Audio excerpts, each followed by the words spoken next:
All right, ladies and gentlemen, boys and girls, children of all ages. The generation. No, that can't be it. The best there is, the best there. No, that ain't it. Hit roll. No, that damn show ain't it. What's going on? Oh, I got Mike. I got it right here, man. What's going on, people? How we doing here, man? This your boys over here at AFN with the Friday night madness. Your boy, Kstylz, aka the Sixth Man, aka the defensive tackle of AFN, which means I'm the guy that got to get it done. To my left side, as y'all already know, the man, the mad scientist, Mad Mike Sports, aka the Great One. Go ahead and get acknowledge me. Oh man. So what happened? Yeah, I pulled that one out. Y'all weren't expecting that one. I pulled that one out. I saw you pull that one out. I think you never know what you're gonna get over here, boy. I think the hit row thing kind of like okay, wait a minute, okay, you really came out of there. But you know how we got to start it off, man. You know, every time we do a show, we got to hit them with the real roll call. As you already know. If you don't know by now you about to know. We got Harrison the Bunny 2 in here. We got Joseph Thornton. We got Miss Asia Green in the building. We got Elijah Clemens. We got Michael Walker. We got Cookie by Nature, GSHM Group. That's the homie right there. Y'all make sure y'all show him some love. We got Raymond Elder. We got Wheezy B. We got Jarvis Williams. We got Leo 123. We got the Snooper. We got ATM 534 in the building. We got Javaris Clark, James C. Obleton III, and I'm gonna get a couple more in here. We got Blackheart. Got Christian Wilkinson, got Pat Norris, Workflow Dre, Wheezy B. Hey, man. What's going on, people? I hope y'all Thanksgivings was good. Hope y'all had a good day today. And I ain't going to ask what nobody ate because damn near everybody pretty much done ate the same thing. So we really don't need to go down that road. But Mike, what we got for him? How you want to start the night off? How do you want to start the night off? I got a comment. I want everybody to read this, okay? Oh, okay. If y'all don't know, this is the Babble. This is called the Mad Mike Comment of the Week. Brand new segment. We bring it to you. Go ahead, Mike. Read it out for us. What are you talking? Go ahead, read it out. Javaris Murray. I'm starting to believe that Mike likes to hear himself talk. There's no way possible for Matt to go in the Hall of Fame with 0 Super Bowl and 1 league MVP. I guess everyone is entitled to an opinion. I'll say the same about Mike Vick. Is too in my opinion, all Matt would be is a Falcon enshrined. That's let go. That's let's go get it. Malik Willis, a dual threat QB who can help get us over 500. Oh, and Jerry Jones say same about Tony Romo. Well.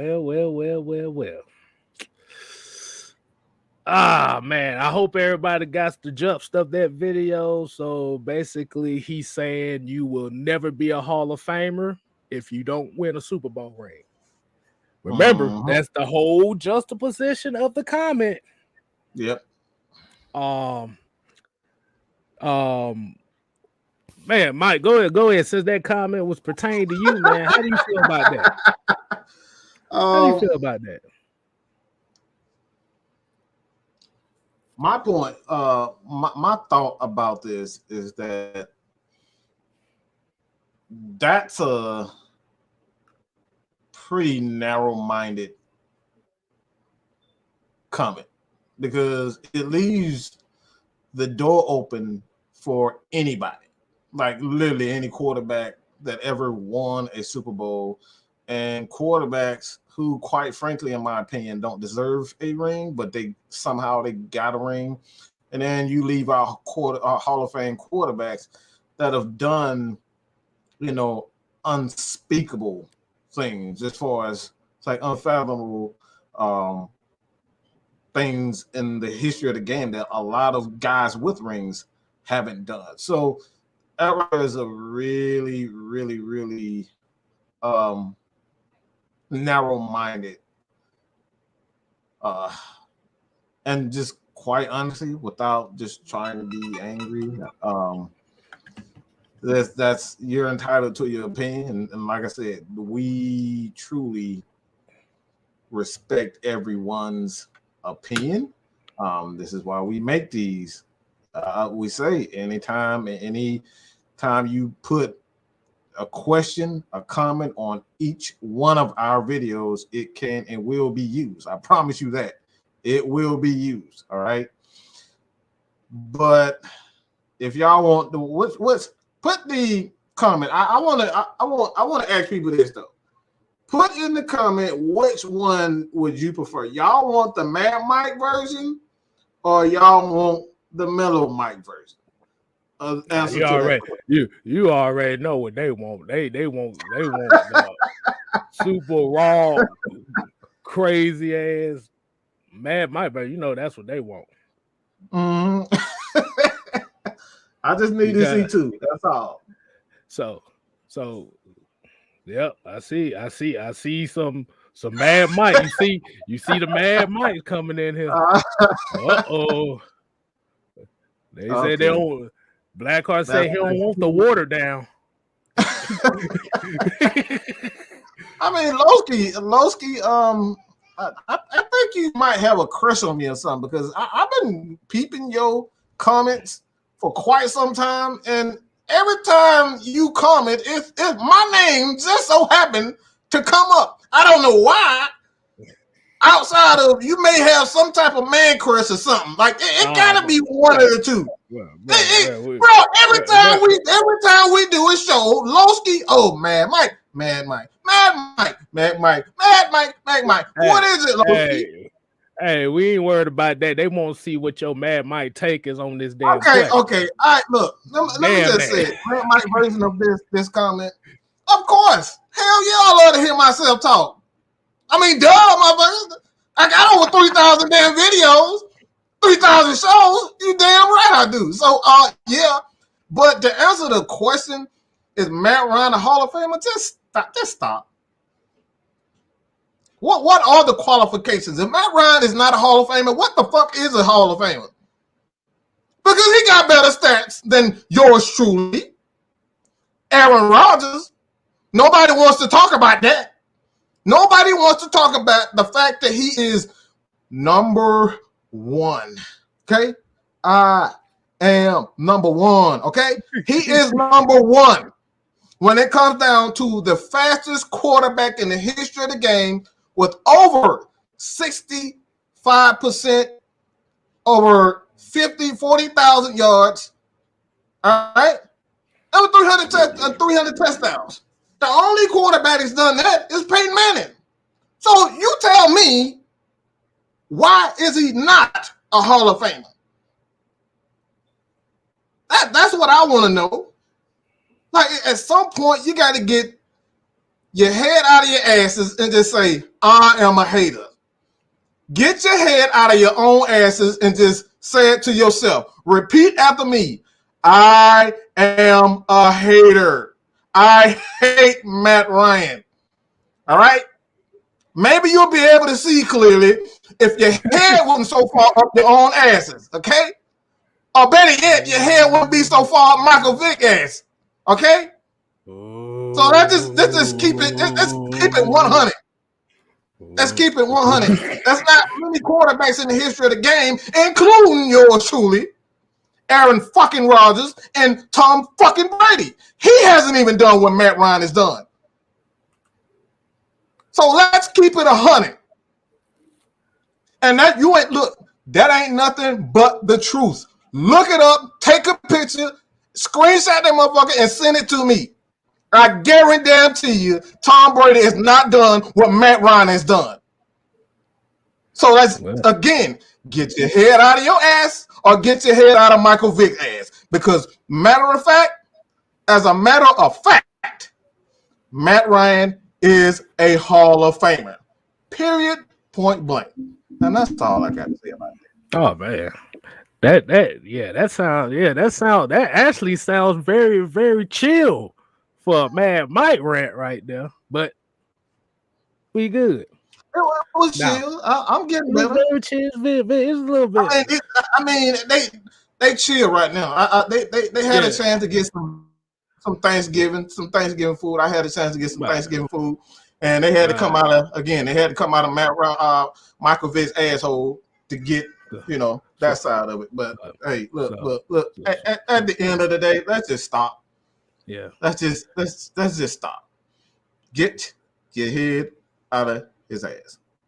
Simple as that. Let me give my opinion on this. I'm gonna give my opinions. This is Kstylz way of giving his opinion. I'm not mad, but I'm gonna just say it like this. I'm kind of chill with it. Okay, so if the Super Bowl ring determines if you are a Hall of Famer or not, basically what we need to do is, with that opinion right now, there's a list of Hall of Famers that have never won a Super Bowl that you need to take out the Hall of Fame. And we got quite a few names over here. I don't know if anybody know these names, but Dan Marino, who was considered one of the greatest quarterbacks of all time. I actually took a picture with Matt Ryan when they was in Miami. Mm-hmm. So you need to take him out the Hall of Fame. We got Jim Kelly, Hall of Famer. He went to 4 Super Bowls. Didn't win either one. You need to take him out the Hall of Fame. We have a black quarterback in the Hall of Fame in Warren Moon. We need to take his name out of there. Because he's never won a Super Bowl. Dan Fouts, outside of Dan Marino, had one of the most explosive offenses in Chargers history back when he played. Hall of Famer. You need to take his name out the Hall of Fame. We got Fran Tarkenton, another guy, Hall of Famer, never won a Super Bowl. And I got one question too. If Super Bowls determine Hall of Famers, why hasn't Trent Dilfer gotten the Hall of Fame yet? Why hasn't Brad Johnson gotten the Hall of Fame yet? So I'm just saying. So a lot of guys that got a Super Bowl. Exactly. And the next question I will have to ask is, why don't y'all show that same energy for all the other positions that are in the Hall of Fame? Why don't you show them that same energy for running backs, for wide receivers, tight ends, offensive linemen, defensive linemen, cornerbacks, kickers, punters? Where's the same energy for that? Because from what I remember, what Hall of Fame is individual accomplishments. Super Bowls are team accomplishments, which means you was the best team that year.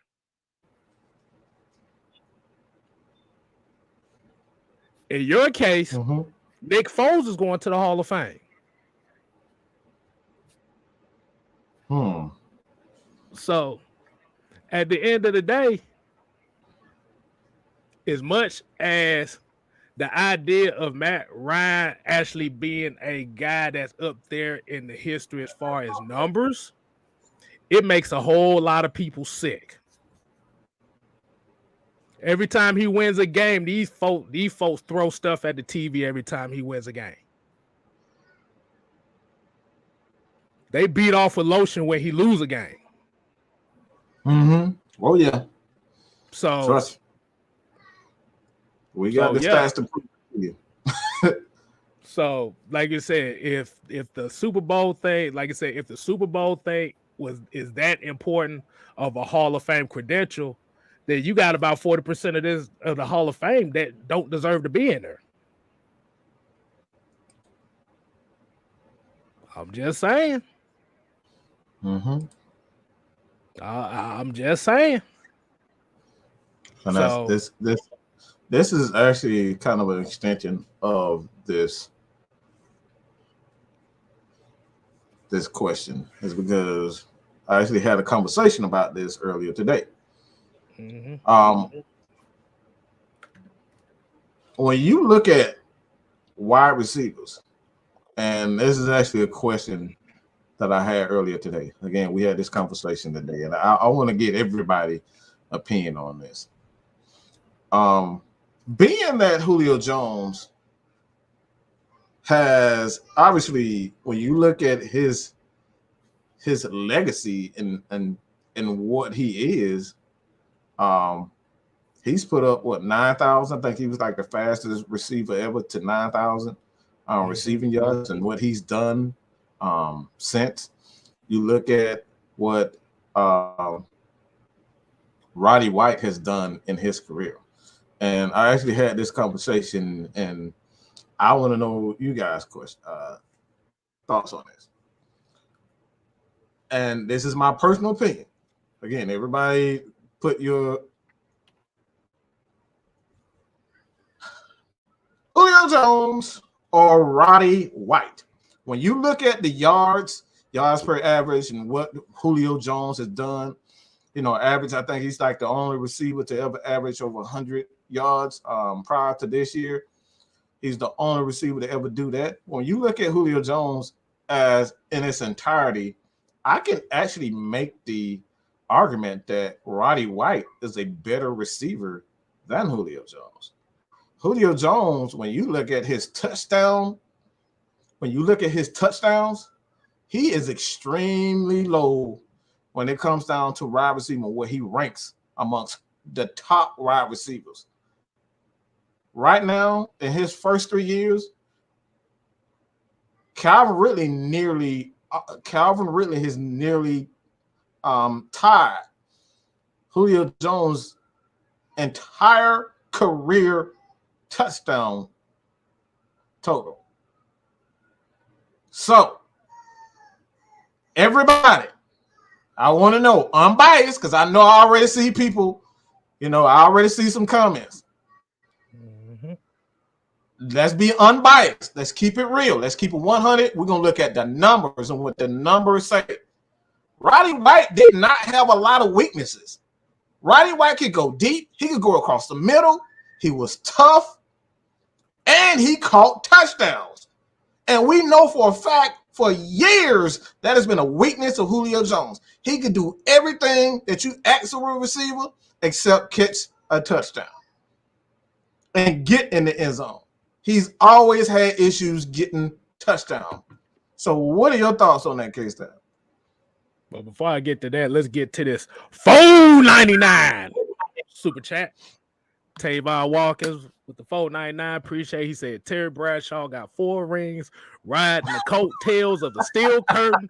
But would you put him in the top 5 quarterbacks? Hell no. It's not even close. he said he wouldn't even put himself in the top 10. Right. He said that himself. Okay. Exactly. Because Terry Bradshaw basically is what Eli Manning was. They were turnover machines. They rode the defense. They still got the rings, though. And like I said, you can't take that from Eli Manning. But what you say about Julio Jones and his touchdown numbers? I know a lot of people are infatuated with Julio's physical skills and gifts. But we talk about numbers. All right. A lot of people just look. I don't think a lot of people know what Roddy has done. We're talking about numbers. And I said, a physical gifts, when you look at his physical gifts, it's not close. It's Julio all day when they talk about physical gifts. But when we talk about numbers and what he's done. Right. You know? Yeah. Yeah. Let me go ahead and pull some numbers up here.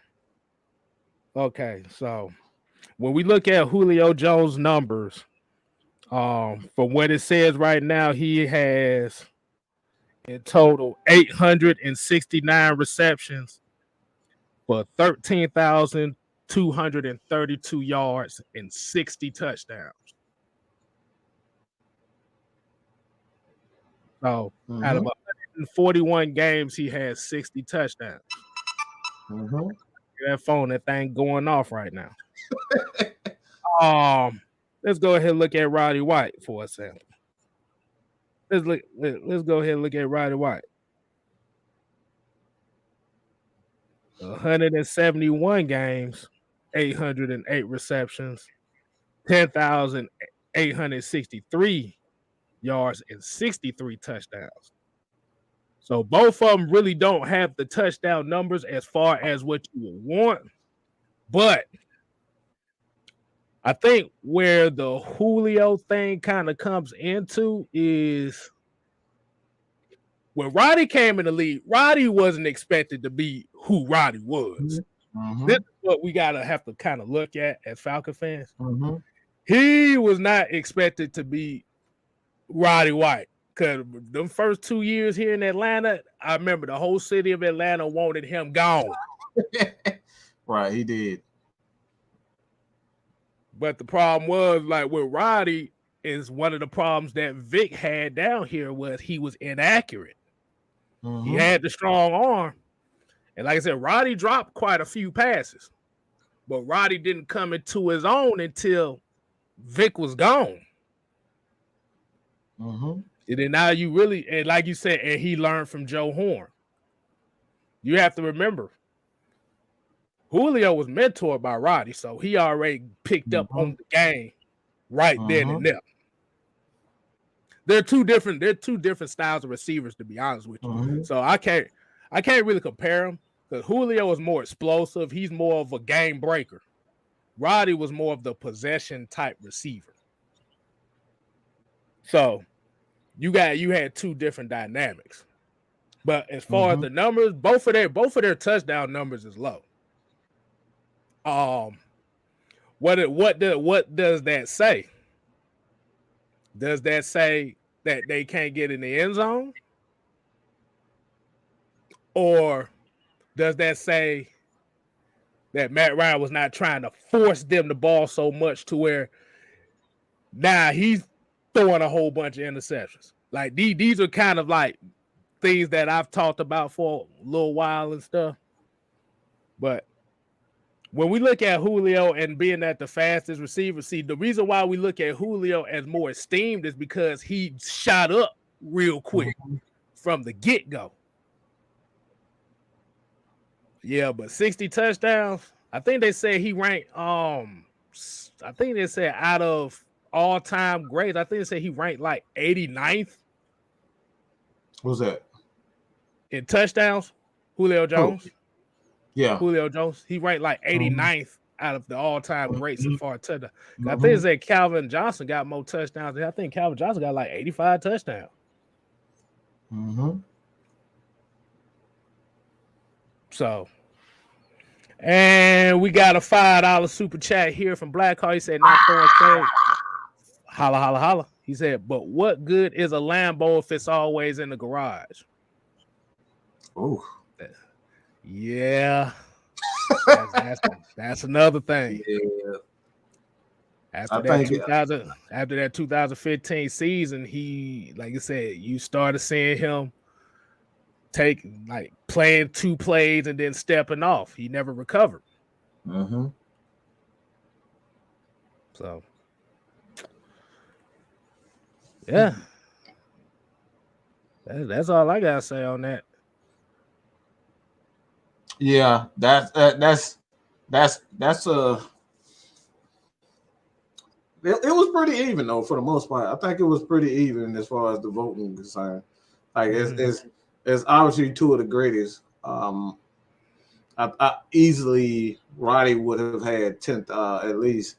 I think he would have easily had 10,000 or at least 1,000 receptions had he continued to play. But Roddy was like, look, man, I've had a great career, and I think honestly, if you're real and you're honest about it, is it really? I think that's up for debate whether or not Michael Vick played a part in the lack of development early in his, or the lack of development of the lack of chemistry early in his career. Because there was 3 years where just Mike Vick was no good for any of our receivers. You know what I'm saying?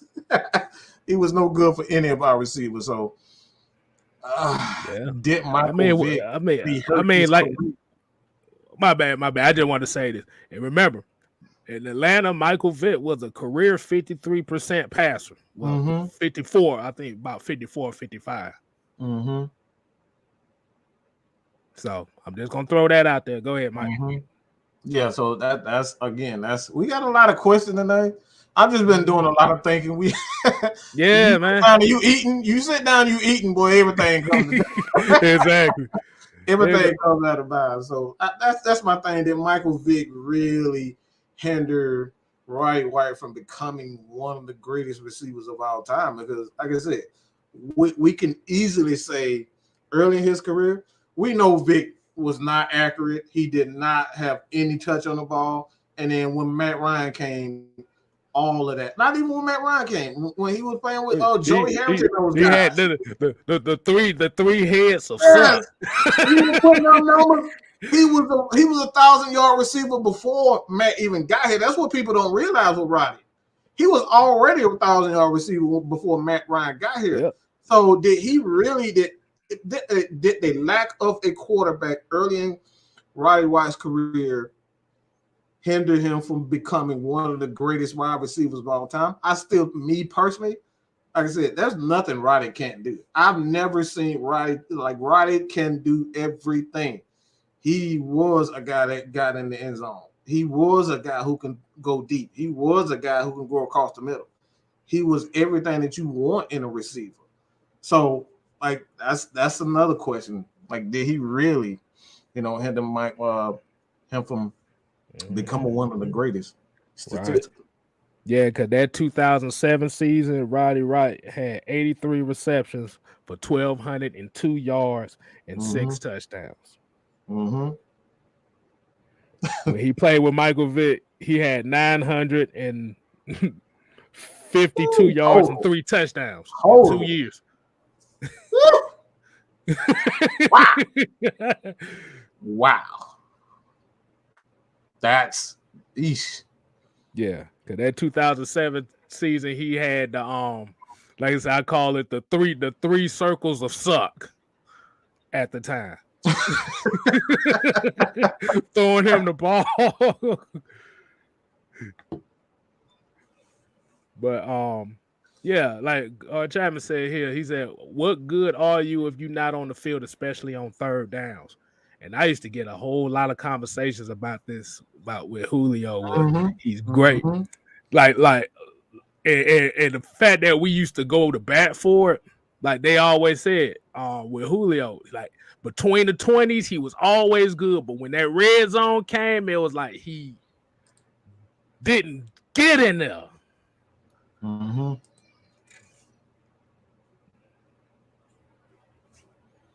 But hey, it's all up for opinion. Like I said, that's not the popular opinion. Yeah, it's his opinion. Yeah, at the end of the day, point of opinions, man. That's all. Let's look at the numbers. Like I say, look at the numbers. It says a whole lot. So we're gonna get a few of these comments here. Oh Lord. Oh God, Peerless Price side here and fell off the earth. Yeah, we always talk about that one. Oh yeah. We always talk about that one.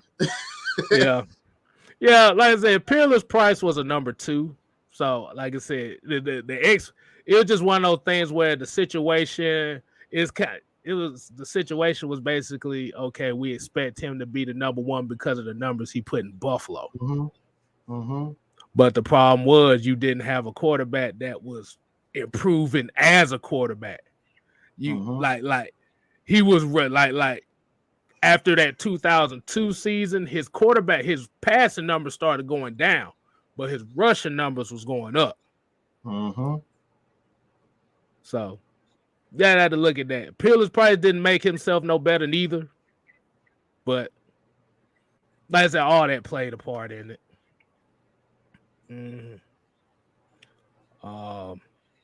Brandon Kahuna here said Roddy made all the tough catches right off the turf for first downs. Ryan and Roddy had a good connection. And that was the one thing about Roddy that we can say. He was on the field for all 3 downs. His whole career. Well, until Shanahan came.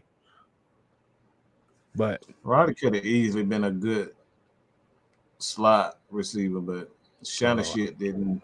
Hold on. I want to hit this one up right quick. This is Vic put the Falcons on the map. If you talk about 2 playoff appearances, that's not exactly putting Falcons on the map. What exactly do you mean put them on a map? Because you obviously don't know this guy's name. I don't know. I don't think he old enough to know Deion Sanders. I don't think he old enough. I mean, Deion, like when you say Vic put him on Deion, he made Atlanta popular within mainstream. The Falcons was popular on the West Coast because of Deion. Yeah, I don't. What you mean? Like he made put Falcons on the map? It was already on the map. My thing is they was already at. They made a Super Bowl. You know what I'm saying? In 98, 99 when they played 99 when they played in the Super Bowl. So it's like that. I mean, what you mean put them on the map? Because they they was already on the map. Yeah. Like I can say the same thing for Chuck Smith. I can say the same thing for Terrence Mathis. I can say the same thing for Jamal Anderson. I can say it for Chris Chandler. Those guys put Atlanta on the map. Ray Buchanan. So it's like Mike Vick didn't do any of that. No. I think what he really meant to say was Michael Vick was a highlight, and that's the reason why people wanted to watch the Falcons. But if you actually looked at the product and you looked at the records of the team when Vick was here, it wasn't good. So you got all the highlight plays, you got the ESPNs, you got the jersey sales, but did it pertain to consistent winning? Yeah, Deion was pouring Gatorade on this dude Deion had motherfuckers wearing Jerry curls out here. Come on, bro. He had everybody wearing Jerry curls and pouring Gatorade on reporters and whatnot. That man was playing for the Braves and the Falcons at the same time. Man, if anybody put on Atlanta, I'm not ashamed to say Deion is the guy that did it. You know what I'm saying? Like I said, that's a lot of guys. But if you really want to say who made Atlanta popular, the Falcons popular, I don't think you can say anyone outside of Deion Sanders. And that's just being me. I'm not the biggest Deion fan today, but back then, man, I don't think there was a bigger, more popular athlete in the world besides Bo Jackson. Yeah. So like I said, ain't no disrespect to Vic because like I said, as Falcon fans, we love Vic. But we got to keep it real. We got to keep it real here. Like I said, when you talk about putting them on the map, all it was just highlights of him running. Let's just keep it 100. He was just like I said, he was the fastest player in the league at the quarterback position. That's what gravitated them toward the Falcons. That's why I said people really didn't give a damn about the Falcons winning. They just wanted to see him run. It was like watching Fran Tarkin and Sammy Ball over and over again. That's pretty much what it was for him. And the reason why I say that too is because, damn it, I just had my thought what I was gonna say and I just forgot it like that. But what happens, man? It happens like that when you getting older, man. But yeah, like you said, yes, he sold the jerseys. He made everybody sign. But we never talk about the fact that he, like I said, his record down here, the Falcons' record wasn't good down here. That's the one thing everybody likes to leave out. You had 2 playoff appearances in the 6 years that he was down here. I mean, he was what Julio is right now. Let's keep it 100. An injury-prone quarterback. That's what Michael Vick was. I was the biggest one. I was again. I don't think there was a Falcons fan alive that can't say that they wasn't cheering Vick on. Everybody was cheering Vick on when he played. Vick was often injured. Okay, that is not that is nothing but straight facts. He missed a lot of games because he had sprained ankles and broken legs, broken ankle, and that's just the style that he played. Right. And he missed a lot of games for it, and we paid for it. Right. And that's the reason why we ended up drafting Matt Schaub, to be honest. And that turned around to be a mistake because we ended up trading him away and just got hurt again. And you see what we was left with. Joey Harrington. We was left with Joey Harrington. Oh, God. So we made a lot of mistakes. Yeah. Vic cost us a lot. Vic cost us a lot, bro. People don't realize we could have really been a much better team had we kept Matt Schaub. But we took a risk, traded him to the Texans, and like I said, that cost us. That one move cost us a lot. And that's something that a lot of people don't even think about. I think the problem was with that trade was what they got out of that trade. And I think that's what hurt. That's what made it hurt even worse. Because a lot of people don't know when they traded Matt Schaub to the Houston Texans for their first round pick. Houston took a chance with that. Do y'all know who that? I'm gonna ask y'all. Do y'all know who that draft pick was that we got for that for that Matt Schaub trade that Mike talking about? Do you want to know who they drafted with that pick? I'm gonna ask the people the question. I'm gonna give y'all about 35 for give y'all a minute. Do you remember who was the draft pick with that first round pick? Oh man, I'm gonna see. I'm waiting for a few more answers.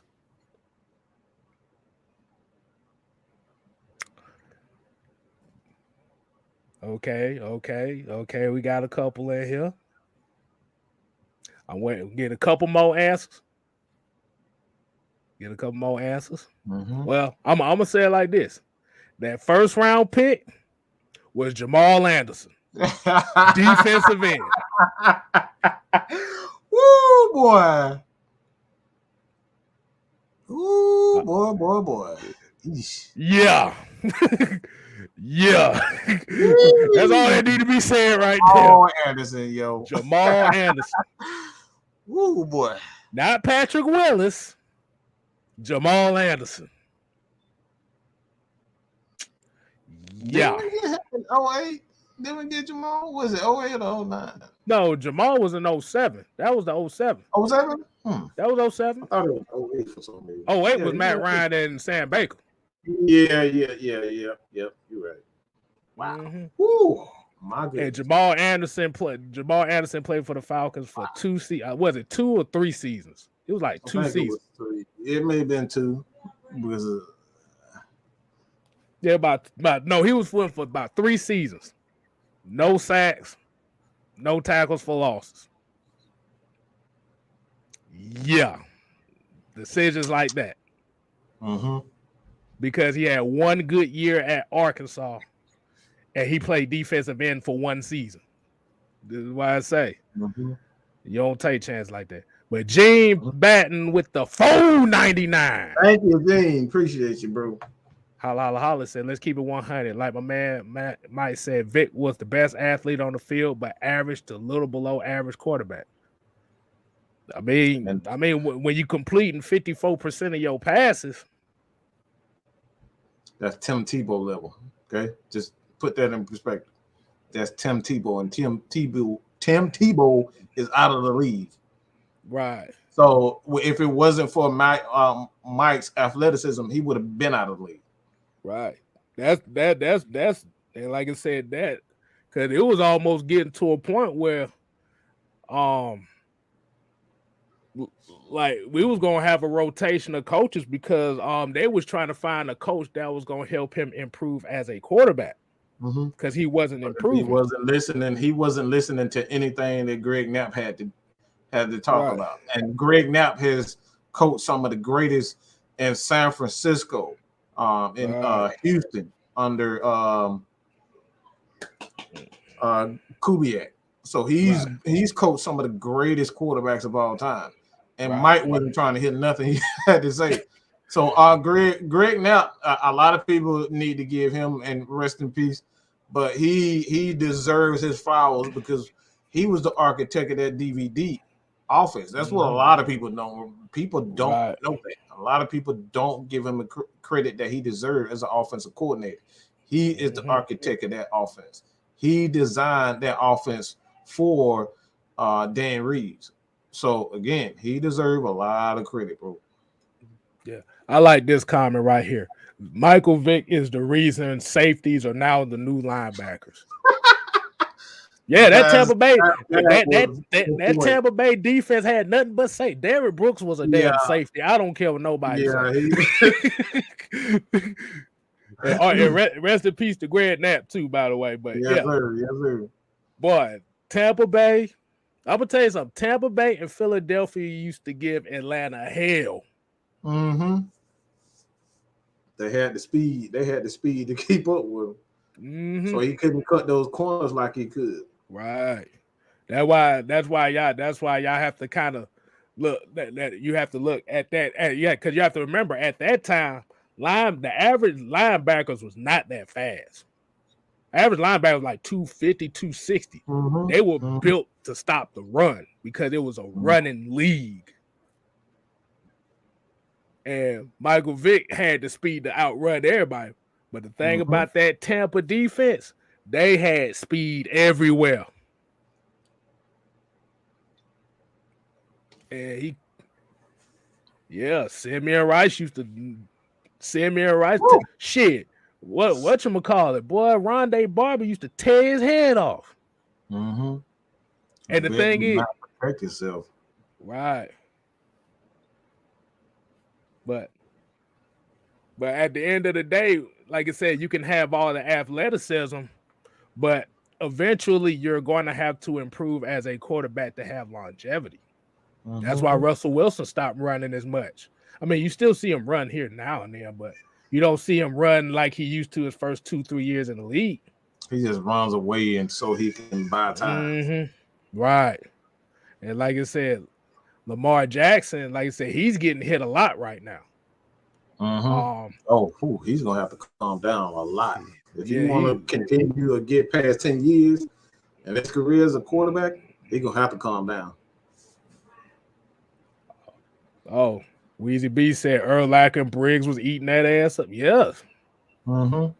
Yeah. They damn sure didn't want to see Baltimore neither. They damn sure didn't want to see Baltimore. Was the one who broke his leg. He broke his leg in the preseason. Adelius Thomas hit that man in the hole and tore that leg up. Hold on. Call me Yeezy said, how was the mood in Atlanta when the Saints won the Super Bowl? I ain't give a damn. I don't give a shit. Like, what the hell? Like, that ain't us. So what the hell? Exactly. I don't worry about nobody else's team but my team. I mean, of course. Do you want your rival to win? Nope. But Nope. I don't care. It ain't really my thing. Really don't give a damn. I wasn't crying. I wasn't crying and drinking myself to sleep. I'm like, none of that shit. Exactly. I'm about to say, boy, I ain't losing no money. Now, if I lost some money yeah, on that I'm not game, losing no that'd be money, another like, story. I won't. Exactly. I'm like, who gives a shit? Like I said, at the end of the day, Right. Somebody got to win. Well, like, look, one person was gonna win, the other person was gonna lose. But oh man, yeah. that man said County Gate and Catholic Church scandal. Yeah, Man. That's a whole nother subject. I mean, again, is it really a win when you in your only Super Bowl win? It's pretty much tainted. Y'all cheated to even get to that point. I mean, you know what they go. You know what people say, man. You gotta do it by any means necessary. You ain't cheating, you ain't trying. You ain't cheating.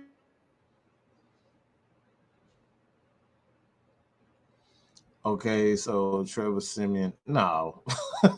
I mean, what we're seeing from the Saints really right now is this is the reason why we telling you guys we got to be patient and do things the right way until we able to free up money and get money. Is because the Saints are absolutely struggling. That Kamara, Michael Thomas is out for the season. Those guys just have injuries all over the place. So when you got, when you have the lack of salary, and you pretty much exhausted pretty much your entire draft pick, the future, you've given away a lot of, a lot of money that you've given away, continuously re-signing Drew Brees and re-signing a lot of old guys. I mean, these are the things that happen. You pay for it later on, and the Saints are absolutely pay for it. They paying for it right now. I don't know why the hell they getting Taysom Hill $40 million. I mean, that's literally the dumbest crap I've ever seen in my life. Like, we're talking about Taysom Hill. What is he good for besides running fast?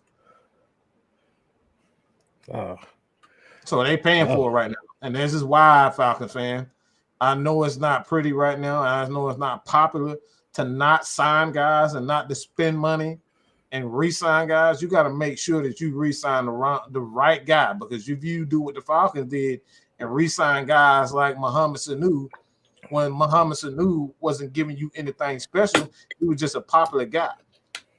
You re-sign guys like Robert Alford again.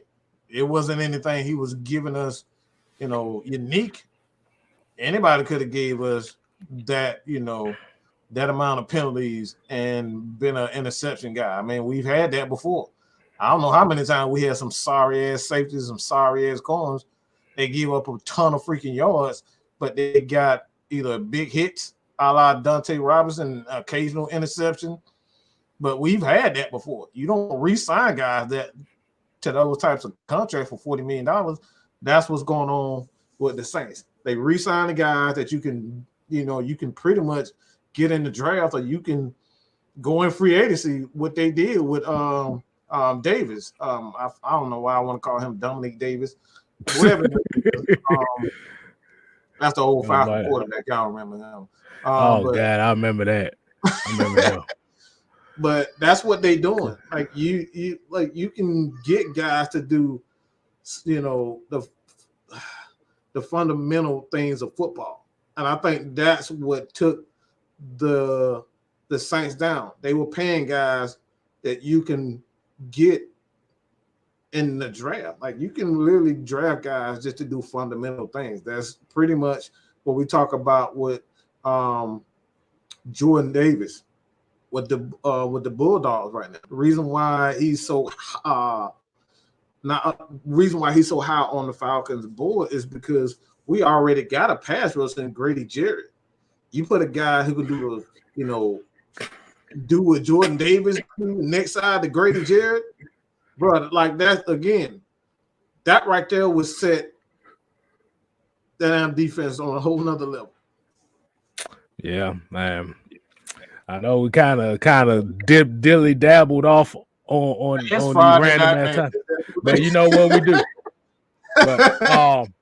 But yeah, like I said, also I just want to get this quick little thing out the way. As a lot of people know, I know we had a couple people in here saying, okay, yeah, the Falcons are 4-6, they're done and stuff like that. Do you guys realize that they're literally a game away from the last two playoff seeds right now? One game. One game, guys. Okay, one game. One game can put you right back in the thick of things right now. That's how that's how bad it is in the NFC right now. But yeah, and I don't know if y'all knew, but Quadri Olsen might get a little bit more carries coming up this week. Oh, he it's a possibility. I think Arthur Smith said he deserves more carries right now. I mean, shit, I don't blame him. Shit, what are you getting from everybody else? Because Cordero Patterson and Deion Jones, they're going to be questionable for this game, this upcoming game.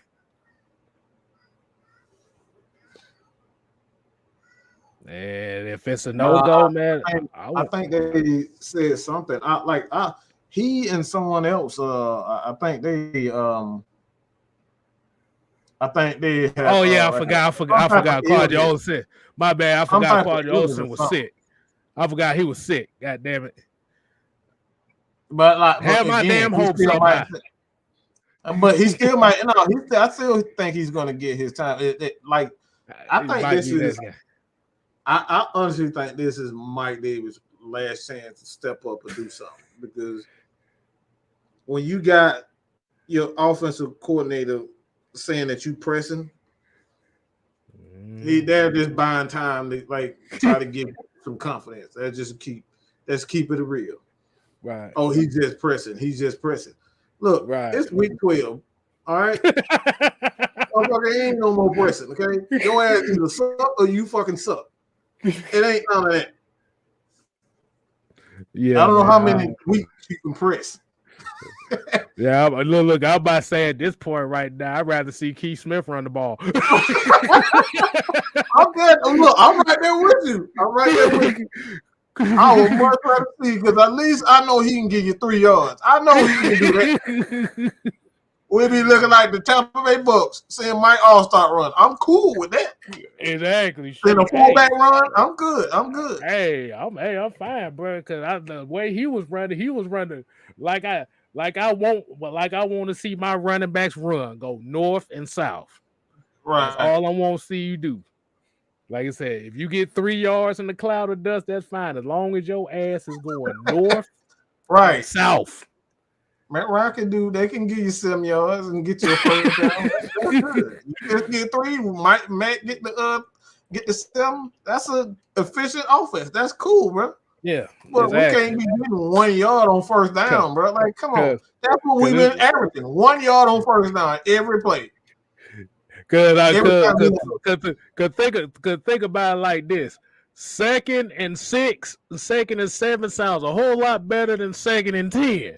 Right. Come on, bro. Oh God! Look at Ghost Pepper say, he said, at this point, I'd rather see Stephen Means carry the rock.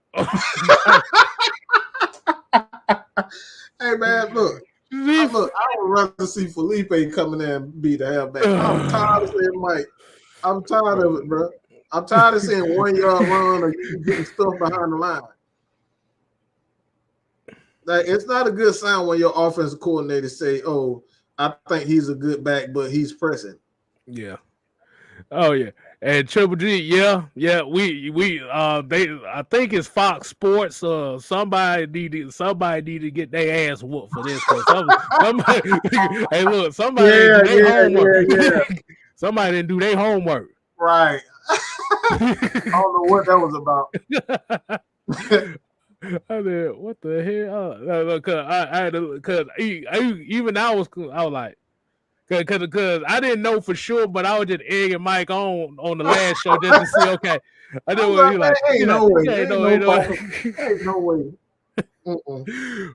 Then I saw that thanks to Mike. Mike sent me the link and stuff like, I see, yeah. So like, who the fuck is this?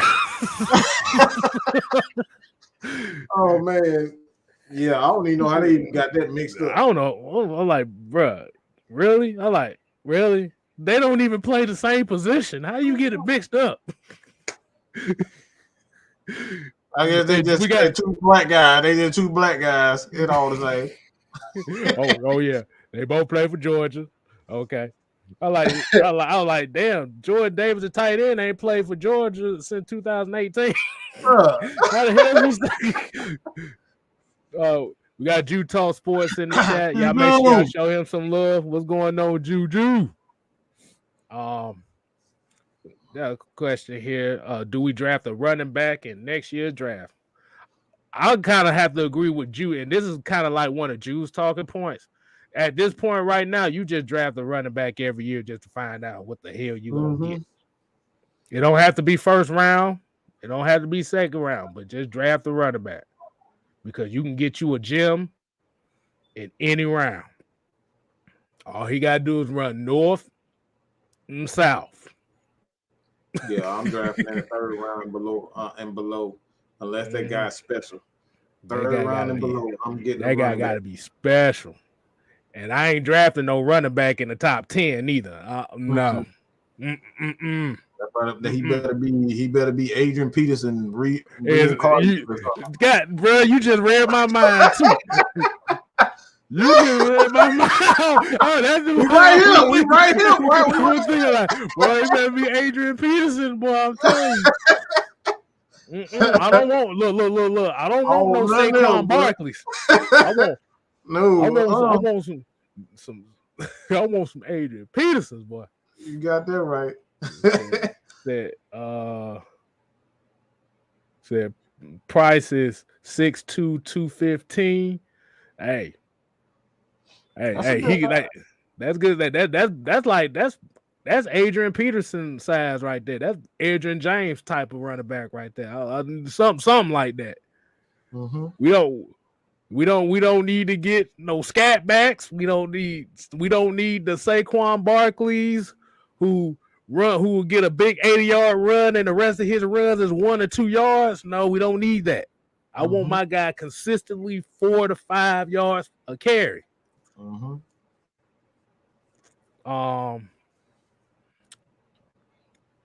Okay. Triple G said, is George Pickens declaring for the draft? What's your take on him?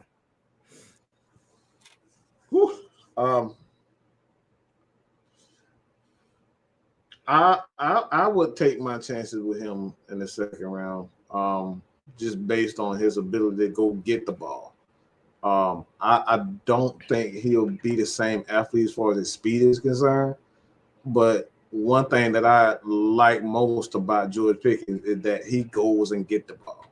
Like he attacks the ball as a receiver, and from what we've seen this year, our receivers, Calvin Ridley mainly, anytime that ball get anywhere in the air, he start looking for safeties. George Pickens ain't thinking about no safety. He's thinking about going and get that ball. So I like Pickens for that reason and that reason alone. And the main reason why I say in the second round is because we have 2 picks. In the second round, you can take a chance. And you got a couple of thirds too, so you can afford to take the chance on a guy like Pickens, with his, just in case he's the same athlete. If he isn't the same athlete, you still getting a good receiver because he attacks the football. And from guys like Anquan Bolden, it doesn't really matter as a receiver if you're fast or not fast enough. I think he's one of those guys who's just bred to compete. So I would take a chance on him. Just like I said, I think He goes about. He's a slim guy, so I think he's like 6'2", 6'1", 6'2", So about six. 200 pounds. About Let's say 200 six pounds. 6'3", 190. Yeah, that's about that's a little Calvin Ridley size. I think that's about Calvin Ridley size. So, but like I said, the difference between him and Calvin Ridley is that Pickens will actually attack the ball. He will attack it. Cause and like I said, as y'all seen what receiving core we got right now, ain't nobody attacking shit but each other. Yeah, that's it. That's a bit. That's a bit. I'm tired. It's a lot of small wide receivers, but it's also some good receivers. Good small receivers. I'm looking for receivers that can attack the ball. That's my biggest concern or what I'm looking at. You got to be able to attack the football. Like I said, if I'm gonna get a wide receiver, I need somebody fit. Like you said, I need somebody physical, man. Mm-hmm. This offense needs it needs a physical presence out there. Mm-hmm. It's crazy. It is crazy because you would think. Just think about the Falcons this year. You lost Julio Jones in the offseason, and you right now pretty much done lost Calvin Ridley for the rest of the season. Ooh. So now you're really trying to find somebody. They ain't even got to be on a level. You just trying to find somebody to be on a level. Yeah, again, just need somebody with the attitude. You don't have to be big in the NFL. Just because you're big, you physical, quote unquote physical, doesn't mean you're going to attack the football. There's a lot of physical receivers coming in any and every draft, but a lot of those guys don't attack the football. It's that mentality I'm talking about. Guys like Steve Smith. Steve Smith was not a big guy. He was 5'11", 5'10", 200 pounds. Shit, that dude was 5'8", bro. He 5'8". You know what I'm saying? But it wasn't about him. He was physical. He attacked the football. He went up and he went to go get that football. So I don't care about the size and him being 220 pounds. You got to have that mentality for me. Yeah, because like I said, at this point right now, that's what you're gonna need. Let me see. Oh man, we got some interesting. Woo! I see a question that I love right now. Go ahead, go pull it up, pull it up. Let's see what you got. Man, this right here really got me excited because this is actually what I've been thinking about. And I said this to my brother. We was having a conversation about Georgia. And I was saying that if any Atlanta Falcons, if any player on Georgia that I would want, it would be James Cook. Why? Because he's a jack of all trades. And when you look at what CP could possibly be, or what he is, I think James Cook does all of that already. You can line him outside. You can line him in the slot. You can line him in the back. He's a good runner.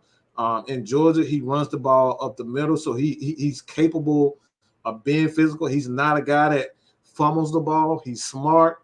Like I said, he's great at running routes out of the backfield. And like I said, that's CP. CP does all that already. So you got a guy like James Cook who does that right now in Georgia. I think he's the perfect. And this is going to be controversial. If anybody is perfect for this Atlanta Falcons team right now on Georgia, even more so than Jordan Davis, I think is James Cook. The dude he is exactly what Arthur Smith needs on this offense. You can line him up anywhere and he's going to make a play on the ball. He has great hands. He reminds me of a more athletic DeAndre Swift. I really believe that this dude has very little weaknesses when you talk about his game. He can run the ball up the middle. He's fast as hell. You can line him at any receiver position, and he's going to make a play.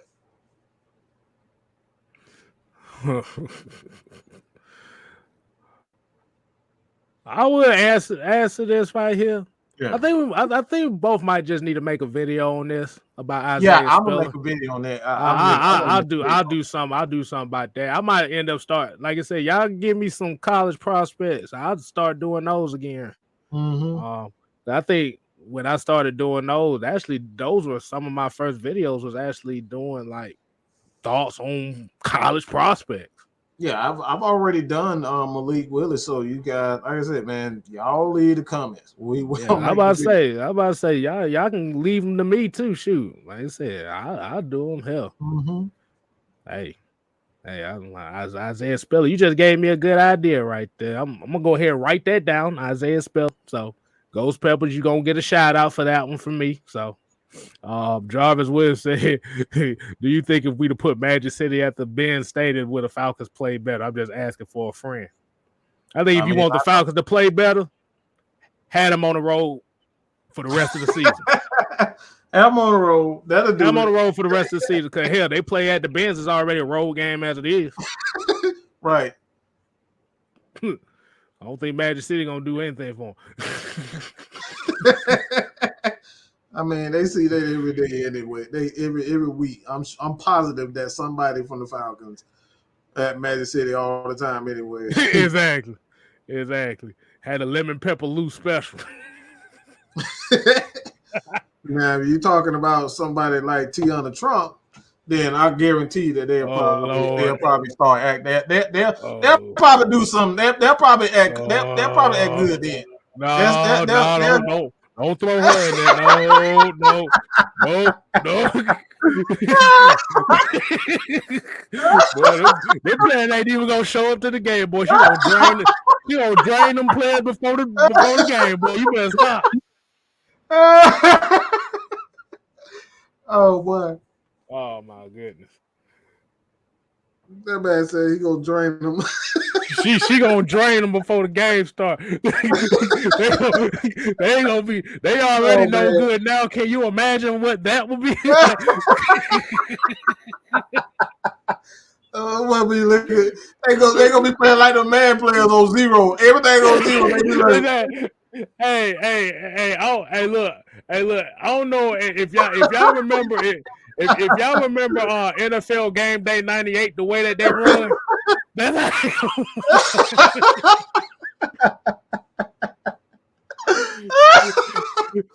Have you ever seen a slug? Have you ever seen a slug race? Have you ever seen a two slugs race? Oh man, that's how they gonna be.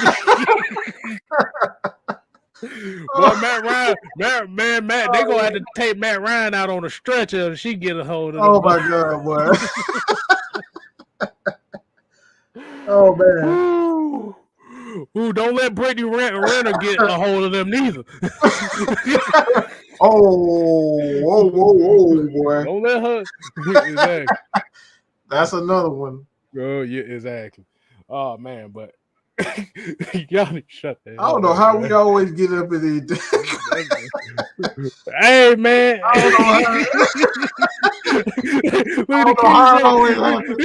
He said, "Oh man, down the stretcher." Yeah, I'm gonna be on the stretcher. That'll get him off the field. That'll get him off the field. Oh man. Nah, there ain't gonna be no ice cubes. There ain't gonna be no more ice cubes, boy. With Tiana Trump, boy, they're gonna be icicles. There gonna be no damn ice cubes. Man. But like going back to the question though, like you said about James Cook, and yes, I got my tech shirt on today, but at the end of the day, like I said, James Cook would actually be an interesting prospect. I think it'd just be kind of, because as we know about Atlanta Falcons draft history, they tend to stay away from the University of Georgia players. I've not understood. They've stayed away from a lot of SEC players. I've never understood that. Yeah. I'm gonna ask people the question about that. What was Thomas Dimitrov's issue with SEC players? I honestly think it's just his. I honestly just think that a lot of his connects just wasn't in the SEC. Like Dan Quinn, they had a lot of West Coast for whatever reason. Like they had a lot of West Coast. Like they used to get players from like USC, California, and things like that. So I just think it's his connects. And I think Terry, I gotta kind of look at it, but I think his is a little bit more ACC, SEC. Yeah, I think his is more so in the those in the power South region. conferences. Yeah, the power conference. Yeah. I mean, even if you look at this year's draft, if you kind of paid attention to it, it's a lot of. Mm-hmm. And like I say, I know a lot of people say they didn't really feel the draft this year because I didn't even think about that. Yeah, that is true. But like I said, I like this year's draft. I actually like because you actually saw a direction that they were going. Mm-hmm. See, Thomas Dimitrov's problem was you didn't know what his theme was because it was like the 2016 draft for Thomas Dimitrov was the best draft he had. Mm-hmm. Because it had a direction. The direct look, Keanu Neal, Florida, Deion Jones, LSU, Devondre Campbell, Minnesota, Austin Hooper, Stanford. You was actually getting players from big schools that was big at the time. I mean, Minnesota wasn't. They was up there, but I'm just saying. Mm-hmm. But then it was like before that, you would get a good player here, but then you get a Tyler Starr and a Jordan Beck and like who the f is these guys? I never know who the hell Tyler Starr was. Exactly. All I know, everybody likes him because he looked like Brooks. He looked like Clay Matthews and stuff. And then, like I said, Brooks. Mm-hmm. And then, like I said, you see DeMonte KZ. You seen what happened. And I was about to say, how about them Cowboys though? But like I said, how about them How about America's team, boy? You really look. You saw America at its finest on that game, boy. But they were clamoring for a Super Bowl title after that win against the Falcons, boy. Shit, they won in the last 4 games. That's the only win they done had was against the Falcons. But the only reason why I say that because I was throwing KZ's name in there. You see them terrible angles he was taking. I mean, we used to that. We used to that. Exactly. That was no shock to me. Exactly. You saw them terrible ass angles he was playing. Like, yeah. I mean, I was like, y'all got. Boy, Skip Bayless was so mad, bro. He was talking about KZ. Yo, that man looked like he had Tourette's. He was like, bro. He said, KZ was like, you picked up a guy that was on the worst defense in NFL history. I guess we got what we got. We got him for cheap. We got what we got. Y'all got the coach. Y'all got the coach for that person. What the hell y'all expect? This is why Cowboy fans is up. They don't think. They just support. And like I said, I admire support. But you got to be real, dog. You got to be. I mean, what do y'all expect for Dan Quinn? Like, let's be real.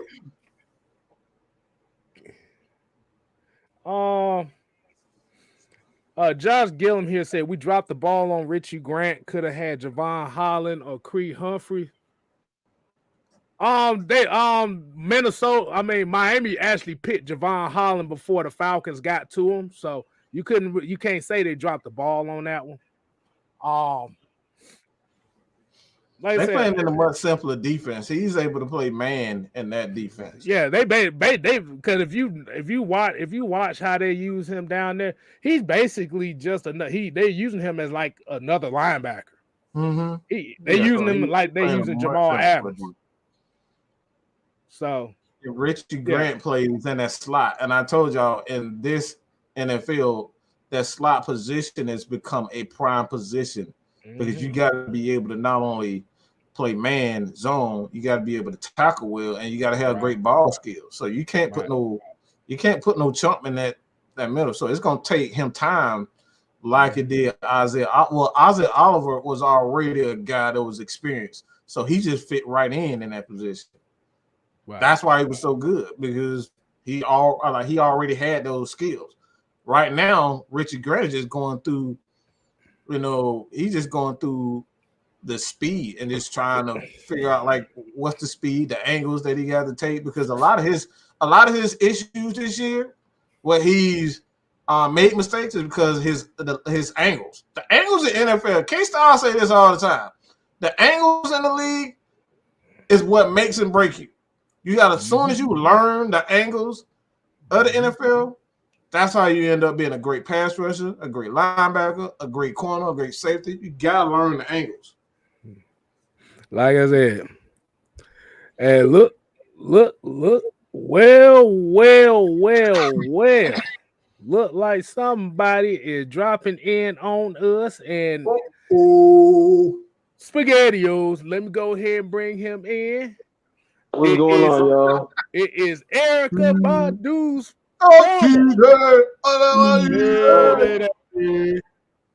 Kstylz, I like that shirt. I like the shirt. Hey, y'all already at it. Y'all already at it. Hey. All I know is, boy, we gotta try to bring our A game, but y'all better bring y'all A game. Y'all take us lightly, boy. Y'all finna this 12-0 season. This is the first 12. This will be my first 12-0. We haven't even got close to 12-0. It's gonna be 11-1. I'm telling you. Hey, I'll take an 11-1. I don't even think. I put it like this. I said this about Georgia Tech last week. Y'all play up to y'all competition, then y'all play down to everybody else. Yeah. So unfortunately, yeah, we do. Unfortunately, yeah. So y'all gonna play us tough. It's a hate game. It's for the Governor's Cup. We'll see. We'll get to see what we see. But I want to talk about what y'all talking about, the draft, because y'all were talking about looking at draft class. If you look at last year's draft class, everybody from that draft class except Drew Dalman came from the East Coast. Mostly all those guys came from the East Coast. Now, if you want to go look at Thomas. Thomas has had guys. He's had LSU a couple years. That's still considered like Midwest. But most of them guys are from like San Diego State. His most like recent, or the closest to Atlanta was Julio. I mean, and then that was closest to Atlanta. I think you got, and in the South, and then Calvin, and it was basically two Alabama guys. So he hasn't had, like the success of, look at New England. New England has almost three of them now. 2 or 3 of them are Georgia linemen. Like those guys are from UGA. Like, because I know their center was, I know that one year tackle. So they're both like certain schools, have certain connections. Like Georgia's been in Michigan. I mean, not Georgia. Atlanta's been in Michigan like these last couple games. Like these last 4 or 5 games, we've been in Michigan. And mind you, last year, who we get from Michigan, we got Jay Baker. So I mean, like you can tell we have this East Coast thing with Terry, which is, I guess, is a blessing, because those guys. I mean, looking at football, the East Coast, and I've had this from everybody. The East Coast is a way more passionate football field than the West Coast. So, and about their Cowboys.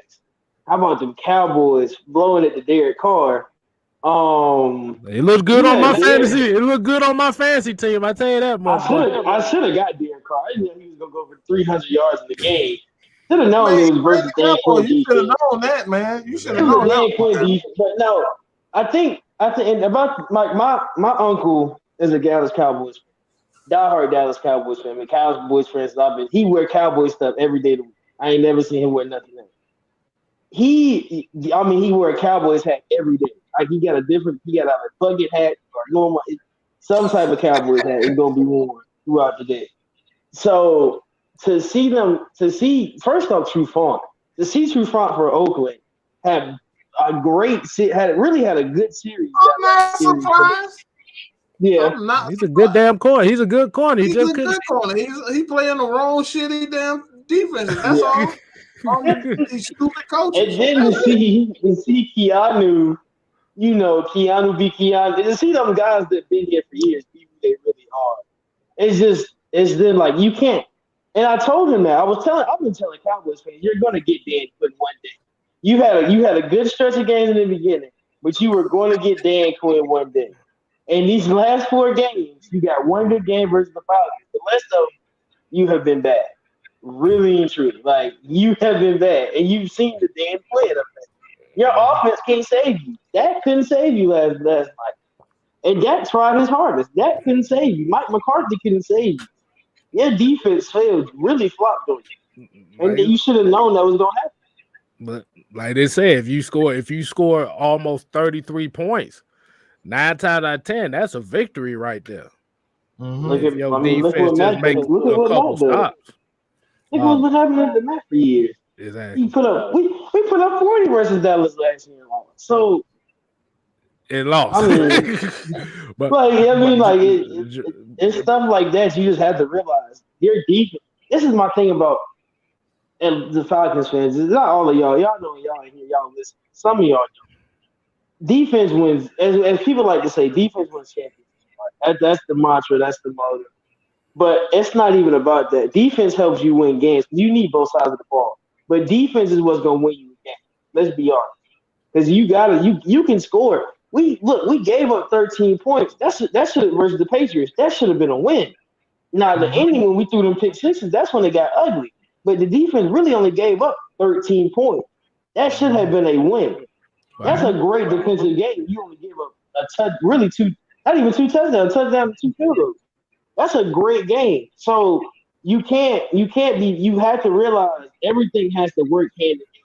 You can't blame one position or one person or one group of players to make the loss feel worse, like to feel better. You can't blame just one person. Like the O-line was trash that game. Y'all know you can't blame the whole line. You can't blame a lot of people. Like you just can't. It's just how it goes. You just can't blame one position group. That's the most annoying part. Like you like to blame one position group. Let's not do that. Let's look at the team as a whole and realize we just don't have the talent. We really just don't. That's just how it is. I'm about to say y'all gonna drive a car down the street with no brakes, with the brake line cut. We just. I don't think I want to be driving out here with no brakes. Yeah. You can't stop. I mean, it's a full look. This like you at a train stop. We just stopped. We getting the engine warmed up. We ain't down. We ain't started the train yet. Train ain't started. The doors just closed. We still waiting on folks to come. You know, we got people jumping on the back of the bus, back of the train, last train car. That's what's going on right now. So you're gonna have to stick through it. Exactly. Hold on. Y'all keep talking. I got something right quick.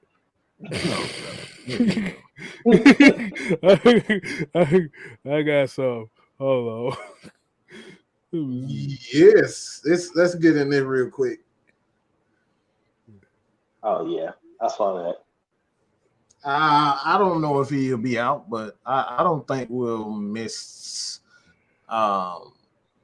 As far as the tackling, being able to have a playmaker in the middle, Foyer is more than capable of being that star in the middle that you need. I think what will happen is Michael Walker. He's going to have to step up. Like he's definitely going to have to step up to be that guy because I don't think you trust anybody else. Coleman is already a guy. He's a rotational piece. Maybe he can plug good and be the backup inside linebacker. He does have that ability, but yeah, it's going to be interesting. It's going to be interesting if Dion can't go. I don't know what happened. Maybe he hurt himself in practice, or they just kept it quiet because it kind of came out of nowhere. But I don't know. I think for me, I be think it's gonna be interesting in general. Other than for me, like it was random because we just got the alert. It was like, oh, Dion's hurt. Mm-hmm. So I think all in all, we have to see that what it really is. We hope it's not nothing serious, but we just got to see what the injury is in itself. But my thing is, okay, Dion's hurt. You got Foyer, who should be able to come in and fill in. And and fill in perfectly because we've seen he's done it.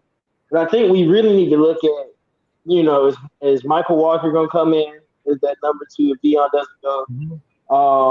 You still got, I think Everett is still sitting there. I mean, you got some guys sitting there where you saw some production with some of these middle linebackers that we saw. So I mean, especially mind you, going back to when we said about the preseason, you get to see these guys play and see what they really look like.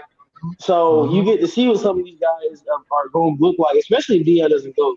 Because I think we're going to have a lot of rotation, a lot more rotation in that middle. The most solid one you're going to see is Poyer. But you're going to see a lot of guys, flip in and out. And, it was just a random injury. Hope he's okay. And that brings me to Dion. Just, man, I don't want to bring up his contract, but to bring up his contract, if it's a serious injury, he's getting paid $19 million this year. So, I mean, that's just my whole thing is like, you got to hope Foyer, we can re-sign Foyer. It's a lot of stuff that we've seen with these guys. I can't go away. We restructured him, so it's going to be impossible to get rid of him. So it's everything's so impossible with the money, and just hoping these young guys develop. I hope Michael Walker comes out and show it balls out if DR doesn't start, And we have to limit. I would rather us not play Dion than limit Dion to have snap limitations because that's just gonna make the injury worse. Really, truly. Just sit him down and let him rest because you don't want to get him having a snap count. He get hurt and he get hurt worse. So. King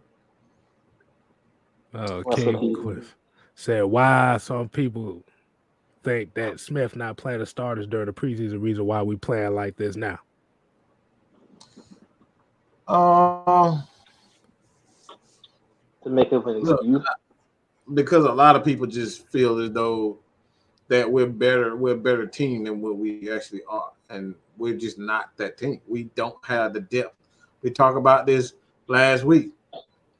The reason why the Cowboys, they fell into a trap. They believed that their offense was much better than what it was, because they pretty much came and did anything and everything they wanted to against the Falcons. But one thing that the Raiders have is that they have depth at the corner and DB position. They got DBs for days over there. They make sure that they have athletes to be able to stick with that receiving core. And again, you saw whenever Dallas feel like they some type of, they feel like they the Rams, the greatest show on turf, they end up throwing the ball 40, 57 times and they end up losing. The Dallas, they're a better team when they run the ball. And that's their biggest issue. They came out, thought they were better than what they would, and then they got smacked in the face by the Raiders. And at the end of the day, Smith is just playing what he can play with. We don't have Julio. We don't have Calvin Ridley. We don't have a lot of things. You know what I'm saying? And we don't have Hayden Hurst. Those are three weapons, and two of them, one of them with another team, and the other two on IR. We don't have anyone. So I don't understand what you want him to do. You want him to play Frank Darby? You want him to play Frank Darby, a guy you've never seen in the NFL game. You saw him catch one pass, and y'all think he's going to be some great receiver. He's not going to be able to fill the shoes of a Calvin Ridley. He's not going to be able to fill the shoes of a Julio Jones, or maybe not even a Hayden Hurst. So let's just be real. We're not as good as we thought we think we are. Hey, look, like I said, I don't need him to fill nobody's goddamn shoes. I just need him to be out there to do something. Anything. Fill his own damn shoes. He ain't got to be Calvin Ridley. Just be you. Just go out there. I think that goes, again, that even sounds good, but we don't know if this guy can actually read or he knows the offense, knows the verbiage. Like, again, we said this a couple of weeks ago, that the verbiage, like, you want to put up the picture? I don't know if we got the picture. Let me see if we got that picture. Do we got that picture that I showed last week? Oh, wait a minute. Oh, you know what I'm talking about? Hold on, let me see. Is it still on here? Oh, wait a minute. I think I still might have it on here. But we talk about no. You erased it out of it, but we're talking about we had a picture of the verbiage that they use in college. Yeah, the verbiage that they use. It's completely different. College verbiage, they use posters of like cartoon characters and I think it's under my thing. Hold on, let me see. I don't think I might have deleted it. If you look at college, so you can tell the difference on the sideline of college because what you see, if you watch a college football game, you look at them posters. If you look at what them posters and they be random pictures, you be like, bro, what does that even mean? Like, and it just mean, and that's their play call. In the NFL, you ain't gonna see that. What you gonna see in the NFL is pro white left ZZ. It's gonna be some wild verbiage. Like, I think Gronk's brother had a playbook and he said a play, and I was like, I don't even know. Like, bro, like it, like just the stuff like that. Is you gotta understand that these wide receivers all have a different route. They gotta know if they X, Y, Z. ABC, whatever they naming themselves, they got to know what those routes are and what the checks are. You got to know what the check plays are. You got to know what this. You got to know that. Like, I mean, it's a lot more into it. They got a lot more hand signals in college football. I mean, all around. It's a lot easy. It's not. I don't say it's easy. Well, you can't say it's easier. It's just a lot. It helps them out more. It's more simple. I put it like that. It's a simpler way of running. Because even high school now is different like that. Hold on, Mike. I got you right here. Yeah. Oh man. Y'all That's see this shit? That's it right there. That's it right there. Yep. Look at I promise you, they calling it like lamb. They pointed the pictures. Like that's crazy. We got like Tupac. This is from a different angle. We're gonna go ahead and get that out. Hold on, they got like Golden State on there and everything. Like, bro, you don't know who called that stuff. You like, what is that? Exactly. That like I said, that's just bad part about that, man. It's like dude. Like what? Like when you look at those type of posters, you be like, okay, so what represents the formation? Marvin like you don't know none of that. You be looking like, what are you doing? Like, what are you calling? Exactly. And to this to all look, I'm about to say this all to the Madden player. The Madden player that's in here. Y'all remember the game mode where they had the guy and one of the little cut scenes you had to do was, hey, can you remember what the play is? And remember when you did called the play wrong? That was like Maggie. That was like the older Maggie. No, that was like man. You forgot what you changed the route to, and then you end up throwing in a different interception. Yeah, exactly. But that's what we talking about, though. Like I said, it's different verbiage. But what I was saying about like with Frank Darby, like at this point right now, I think they just looking for somebody that's gonna be willing to. That somebody just gonna have to light a spark on that. Somebody has to. Wide receiver core. Somebody not stepping up. That's the main thing. Cause like I said, do I need to bring up these wide receiver numbers right now? I think I might have to go ahead and bring these wide. I don't even want to talk about Mike Davis. Mike Davis has made me mad. Me, Mike, and all the guys are talking about how bad. And everybody, if you come and say, well, Mike Davis didn't average that many yards till last year, I don't care about that. You getting 1 yard a game? You're not even giving me 3 yards a game, bro. You're giving me 1 yard a game. And most of your runs are negative. Let's be honest. You're getting outran by Cordell Patterson, who really isn't a running back. You get outran. And then Quadra came in last game and outran. So, oh my goodness. It's just like, bro, you gotta pick a struggle at one point. Just pick one. Bro, like I said, Mike Davis has in 10 games. He's averaging 29 yards a game in 10 games. Think about that for a second. In 10 games, he has 290 rushing yards. Shit. Oh, let's look at these wide receiver numbers while we at it. Okay. That man said Okay. 10. 10 games. 10 games. He's averaging 29 rushing yards a game in 10 games. Let's look at these wide receiver numbers. Can't be successful like that. You just can't. We have Kyle Pitts, 635 yards, which they talking about right now is a potential Pro Bowler. Mm-hmm. 635 yards on 43 receptions. The second best receiver on the team right now is Calvin Ridley with 280 yards and 31 receptions. Calvin Ridley ain't played in 3 or 4 weeks. I was just going to say, Calvin Ridley ain't played in how long? Oh, my God. It's been about, it's been since, because he didn't play. It's been since the Miami game. We ain't seen Calvin Ridley since the Miami game. Yeah. Because he didn't come to London. Or no, he didn't come to London. He didn't go to London. He played Miami, and then we just yeah. Right. Yeah. Russell Gage has 208 receiving yards. He's played in 7 games. Tajay Sharp has 191. Bruh. Olamide Zaccheaus is the only other receiver besides Tajay Sharp that average over 10 yards of reception.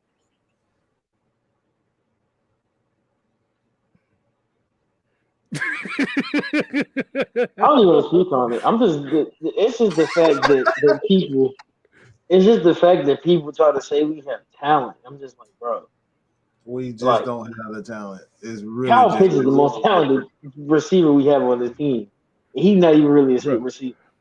Hold on, let me ask you a question. So, if we would have drafted a quarterback, no, with these weapons, no, he would have got killed. He would have got killed. No, the reason why I'm saying is just think about how this season just played off. If you would have drafted a quarterback, he wouldn't have played. First, he wouldn't have played. But the reason why I say that is, if he doesn't play and you don't have a Kyle Pitts, think about how worse this offense would have looked. Yeah, Maggie getting killed at that point. Maggie already getting killed. Yeah, but you really have nobody to throw to. Yeah, man, I'm already getting depressed. But that's what I'm saying. Like even with it being bad, like dude, the next best receiver ain't he? No, Cordero Patterson is the next best receiver at almost 500 receiving yards, and he's playing running back. He's doing both. Yeah, he's hybrid. Ouch. Oochie, ouch. He doesn't even have a special position. He's just a player out there. That'll make you throw up when you really think about it. Like that's just disgusting to think about. And it's the fact if we would have got a quarterback, he wouldn't have played. He would have been sitting on the bench. He would have been getting paid. He would have had a higher cap salary, higher cap hit than Kyle Pitts.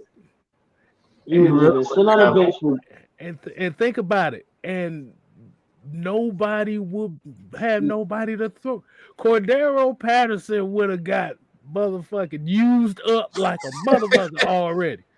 Yeah. And it took Kyle. Remind you, it took Kyle Pitts some time to get into his rhythm. Now he in the rhythm, and it's still like. It's to the point. It's to the point now with Kyle Pitts. Everybody triple teaming him now. Yeah. They ain't even trying to They triple teaming him now. He just got comfortable in the NFL. Let's be honest. It would have took. It's just like you can't think of like, okay, yeah, we should just we should just go out here and get a quarterback because the fan base said we need some excitement. And then he would have been sitting on the bench for 4 years. You'll be bringing him in to run some draw plays, but who the fuck would he throw the ball to? He's basically running where Felipe Franks is running right now. If he was to come in the game, you throw Cordero Patterson, you're gonna be throwing the ball to Cordero Patterson. You can't line them up wide receiver wise because they gonna double team him. Yeah. Who you gonna throw it to? You ain't got Kyle Pitts back there. And you don't know if Calvin was gonna play or not. Exactly. I wish people stop calling Kyle Pitts a tight end because that dude is not a tight end. He's a player. Okay? He's a football player. He's just a player, bro. You can't say that, man. It's just he just so happened to be that big. Like, bruh, like when you think about that, Cordero Patterson has 776 total yards and 7 touchdowns. He's the second highest. I think he's the second highest rushing receiver right now. I mean, well, yeah, rushing running back. I mean, receiving running back. He's number 2 right now. Yeah, he's number 2. They got him listed at running back, but he ain't no damn running back. Like somebody just said, he just go out there and play football. He just go out there and play football. Like, exactly. Yeah, he just goes out there and plays football. He don't have a position, which is good. I mean, you want that you want players like that, like positionless football. Y'all play street football growing up. You know, if you was the big boy, you was playing. If you was gonna catch the ball, you was gonna have to play quarterback because you wasn't gonna be able to run, or you was gonna play tight end and you was just gonna be able to sit there. They was playing Mississippi, or they was whatever you was gonna do. You wasn't running no deep route. That was not your job. Boy, I was running 15, 20-yard post routes. Boy, I ain't even gonna lie.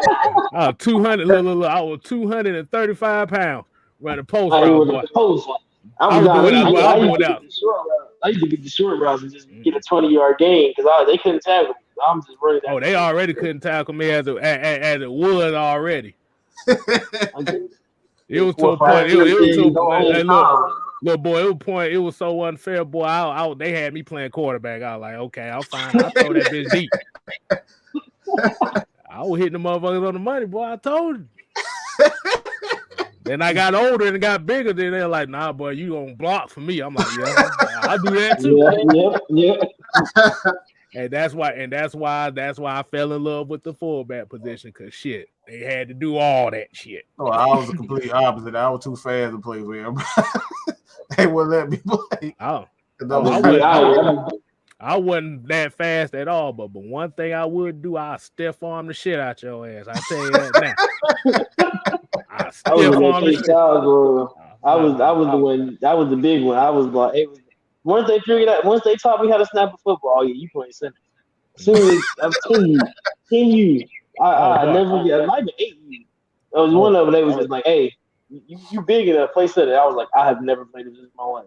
Get down and put the ball between your legs. And from then on, that's basically what I've been doing. I just the only position I played. I played guard and guard. Those are the only 2 positions. I like full. Well, I was like, shoot, I was fullback, and like I said, boy, and then you playing out there on the street, boy. The bigger you are, the more I got hyped because everybody was scared to tackle the big boy. Like, fuck that, let me tackle his ass. I ain't care, boy. I ain't get look, and that's the one thing. You know, like I said, I done got ran over before. It's not a fun feeling to get ran over, but the thing about it is, you ain't finna look. You ain't finna have me intimidated out there. No, sir. That ain't what it's about. You run me over one play, I'm gonna hit your ass the next play. I'm gonna hit your ass low. Hey, that's how you gotta do it, and that's what we talk about as far as where these players is. Like I said, you gotta have those. You gotta have those guys that have that mentality. Like I said, these last 2 games have been terrible. But we still just got to be able to put them somewhere. Just like if you put them somewhere, they're gonna compete. That's exactly. That's what you need. And like I said, as bad as the team that played the last 2 games, we still 1 game out of those final playoff spots. Think about that. That's amazing. That's amazing. One win will literally put you in 7th place right now. Yeah, that's the fun part. Nobody will possibly put you in 6th place right now. One win. Everybody's like, oh well, we probably won't make the playoffs. I'm just like, bro, everybody in the bottom half of the NFC is bad, bro. Mm-hmm. And really and truly, everybody, the NFC really hasn't looked strong. Nobody in the NFC is really looking strong. Because even the top teams are struggling right now. Arizona, yeah. They ain't got no Kyler Murray. They playing off of Colt McCoy. Shoot. Only thing living off him is his Texas days. Okay, how old is Colt McCoy at this point? He's gotta be like. Shit, I know he was a backup to Vince Young in college. That's what I'm saying. He's got to be close to 40. Like Colt McCoy been around since I was like a little kid. Like, bro, he got to be pushing 40. He been playing football for the longest. King Quest here said, "Throw him up, eat him up." Was my game. It was all fun until you get pushed into sticky bushes. Oh boy, I did that to somebody one time. Oh, yeah, we did that. Oh boy, I remember. That was a game. He's 35. Colt McCoy right now is 35. Good Lord. Yeah, 35. Yeah. Mm-hmm. Oh boy, throw him up. Yeah, that was my game too. I don't think I remember it was this big fat. He was like this dude was like a big fat kid. He was like 260, 270. Boy, I hit that dude so boy, I tackled him so hard, boy, I broke his arm. I said, "Oh Lord, have mercy." I don't know why. I just lifted his big ass up and just tackled him. He just landed on his arm and just snapped. I said, "Oh shit!" He didn't play football for the rest of his life. He ain't touching football for the rest of his life. He ain't touched no football after that. Actually, he ain't touched no football after that. He actually said, "Boy, I gave up my football dreams after that." When I was saying, when you big and you get hit, like it's different. I was 300 and I was 300 and I had a dude hit me and like run me over. I just didn't feel right. I was right. It just don't feel right. You like I'm too big. You like I'm too big for this. Right. I can't go out like that. That's just your whole model at that point. Exactly. Hey, look! I saw this comment. I was like, "Wait a minute!" I was like, "Oh, wait a minute!" I had to think. He said Justin Ross. I was like, "Okay." I'm about to say, "Nah." I'm not about to say, "Not John Ross." Justin Ross. Okay, we good. Oh, we good on that one. Shit. They need something. They like I said. They like Mike said. They just need somebody that's gonna go and get the ball. You gotta have guys that's gonna go get it. Mm-hmm. Shit, y'all go ahead and Q&A this part right now, man. Shit, or y'all want to go ahead and talk about tomorrow's game? Yeah, let's go. Let's go ahead and talk about tomorrow's game. Yeah, I'm outnumbered here as usual. So hey, I don't. I got a rep. It's only 9 of us in the state of Georgia, so I got to rep at least one of them. Hey, you got UNC dogs right now, and that's the main two I know. That's about the only two. Oh no, you got who else came on the show that night? Blake. You got Blake. So you got about this 3 of y'all right now. Yeah, about 3 of us. Hey, and that 3 is a key number. You know why 3 is that key number? Because I've been saying it all season. I'm gonna stand on it. I'm gonna stand on it. Since November 20, I just saw this stat line. Since November 2015, we have not lost to Georgia Tech. I think it was except maybe one time. I think we have not lost to Georgia Tech. So hey, don't worry about it. We could say November 27th. Yeah, it's gonna be a different story. Because you gotta think we're going into this game. Is this y'all senior? I hope this ain't y'all senior game. This man up here talking about roll tide roll. Ain't nobody care. Hey, please don't come in here with that roll tide shit for the love of God. For the love of God, I can't stand every 5 seconds. Bro, I'm a Georgia Tech fan. Football, you gonna get one roll tide in the comments. It's not even gonna be. Soon as you say one time, bro, roll tide is like. I'd rather drink bleach than hear that shit. That's the worst. That's gotta be the worst. That's gotta be one of the worst slogans ever. Though, like, you got Go Dogs. It's just like broke top. Like, gee. I mean, what the hell y'all get an elephant from? Motherfuckers, it's Alabama. That's what I still don't get. That's the same thing with Deshaun Watson school, the red elephants. I'm just like, who came up with this? Like, they can't use broke down houses, so they better use a goddamn elephant. What's the main crop in Alabama? I don't even know what the main crop in Alabama. Hold on, we got a $4.99. Say, can Atlanta find an end zone Sunday? Falcons been doing the Bird Box Challenge just 2 years too late. I swear we get shut up by Jackson, bruh. Nah. We ain't gonna get shut up by Jackson. Nah. But the thing about it is this is a you better win or go home game right here. I'm just gonna say that now. Mm-hmm. Yeah, this will put up a shut up type of game. Exactly. If fans are butts about it. You better win. You come out the Jackson. I'll put it like this. You come out the Jackson. Hey, look. I'm gonna tell you the real reason why I don't really like Alabama. It ain't even a roll tide thing. Alabama, I'm gonna tell you something. In the next 2 or 3 years, Alabama will be the only team I know that can lose 4 games in the whole year and still make it to the playoffs. Oh yeah. Till they because I got a thing is the thing I talked about this. They lost like 3 games one year and still made it to the playoffs. They lost 2 games. They lost 2 games. Because I remember they lost to Auburn. They lost to somebody else. Because they didn't make it to the SEC championship game. Because y'all. Yeah.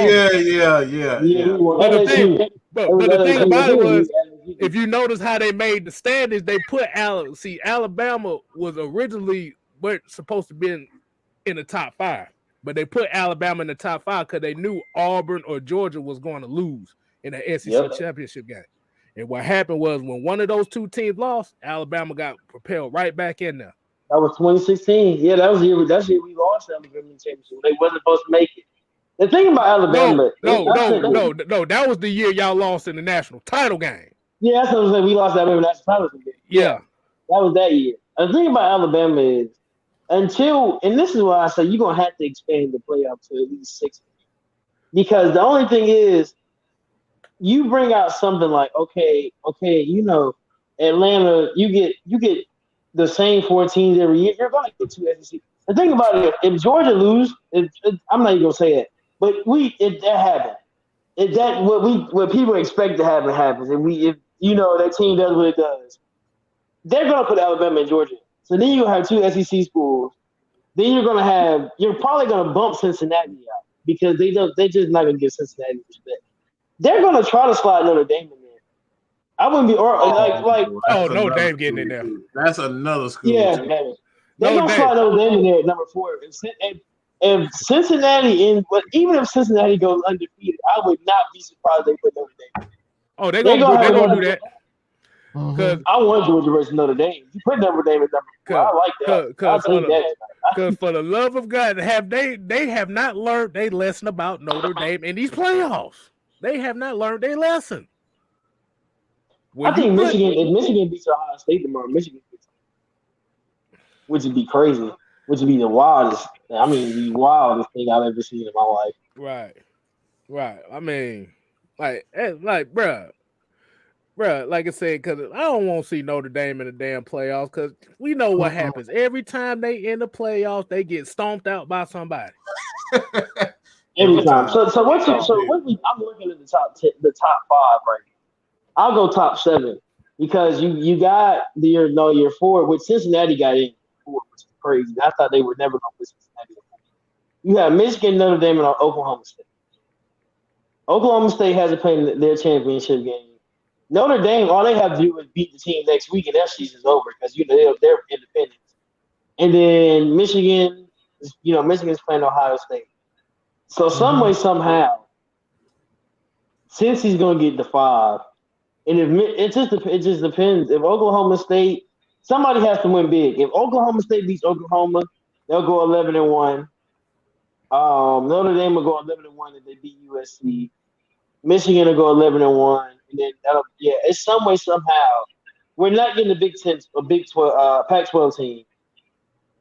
I would be surprised they put 2 Big 10 teams in because they're going, and then that's the only way. I mean, there's no way they're gonna put Notre Dame in. Like it just is just a sneaky way of just being like, you know what, Notre Dame. And the more and more I look at it, like the reason they're at number 6 and Oklahoma State is because they're gonna try to slide Notre Dame. Because Oklahoma State deserves to be at number 6, really and truly. But they ain't gonna try to slide Notre Dame into that 4th spot. Some way, somehow, they're gonna disrespect Cincy. Cincy can go, and it's funny because Cincy was the team that beat Notre Dame. So I mean, it's gonna be a dumb. And Georgia, and they're gonna keep. I just think if Alabama drops, then you're gonna get Notre Dame in there, especially if Georgia beats Alabama. It's gonna be real. Alabama's gonna play in the Outback Bowl this year. Let's put it like that. I fully expect one of those games where they call a bunch of bull crap. Like they're going to come out early calling bull crap against Georgia because what they have to do is make sure this game is close. This game can't be a blowout in Georgia's favor. So this game, they're going to try to make sure that this is a close game where Alabama still looks good, and it's a lot closer than what a lot of people expect. There's gonna be a whole bunch of DPIs and stuff like that. You can just feel it, like you feel it in the like what they did last year versus Arkansas. Like the Arkansas could have won that game last week, and they just kept getting crazy calls. So, I mean, it's going to be fun. These next 2 weeks are going to be fun. I think Georgia goes 12-0. You get 11-1. Okay. You get December 4th. You get the at the Mercedes Benz. You get the big game, like as always, which is your return back to Mercedes Benz because you didn't go last year. You really should have went last year. Let's be honest, but that whole season last year was ugly. And then you get, you're gonna get a college football playoff. I think everybody knows we're playing January 1st, or December 31st or January 1st. We're playing that day. Like and then most likely those are gonna be. I don't want it to be Cincinnati just because Cincinnati loves to talk crap about what they did versus Georgia last year. I would love it to be Cincinnati at number 4 and Georgia at number 1. But if whoever it is, we done beat Notre Dame, we done beat Cincinnati. You can't put nobody else out there in front of us that you can think is going to be able to beat us. Because everybody says we haven't played a real offense. So, let me get your because you already know my take on this. And I know Kstylz know my take on this. Quarterback position. JC Daniels has to start the SEC championship game. There's no way you could. I'm not even let you finish. I ain't even get you because I know because. You already know. Yeah, I already know because Stetson gonna play Georgia Tech. He gonna play Georgia Tech. He probably gonna have a crazy first. If Georgia's defense holds up versus Georgia Tech, he's gonna have a crazy looking first quarter or first half. And then you gotta start playing JT. You gotta put JT in because you saw his arm last week. You saw him starting to throw them deep balls. He just didn't have the accuracy. If he gets that accuracy back, Stetson might as well just he had a great senior day. He had a good, got a good first half versus, you had a great season. You're gonna get the back. I forgot what award he's up for, but you're gonna win that award because you had a great season as the backup coming in and basically, getting the role and all that. You're gonna win that award. But SEC championship game, and going into the playoffs. Unless JT tears his oblique again or hurts his oblique again, I don't want to see him out. The only reason I trust Stetson at this point is because he knows the offense. That's the only reason I have trust in him is because he knows the offense. He knows his offense. Let's put it like that because it's a different playbook for both. He knows his offense. He knows he can run option plays and stuff because he's small and fast, and he's like a little weasel and he can run around. He's small. But JT knows he gonna throw that ball. You have a better chance of throwing a deep ball with JT. I think everybody knows that. Like you have because his arm isn't the like Stinson threw one good deep ball this year in this versus Kentucky. That was the one he threw to Brock Bowers against the sideline. Because if you think about it, he missed the one versus Tennessee. Because Brock Bowers had a touchdown versus Tennessee, and he missed it completely. So JC Daniels would have thrown that as a strike, and it would have been a touchdown. So I mean, it's just stuff like that. You realize you just like, nah, you're not. I'm not mad at what he did this year. I'm more aggravated at Kirby because Kirby could have, once he saw JT was healthy, he could have started playing JT again. But I'm not mad. I mean, we're 11-0. You can't complain. Let's be honest. I mean, you won every game you're supposed to win. You can't complain. Next time, what you got? I'll take. What's the recipe for success for Georgia Tech? Besides praying to the football gods,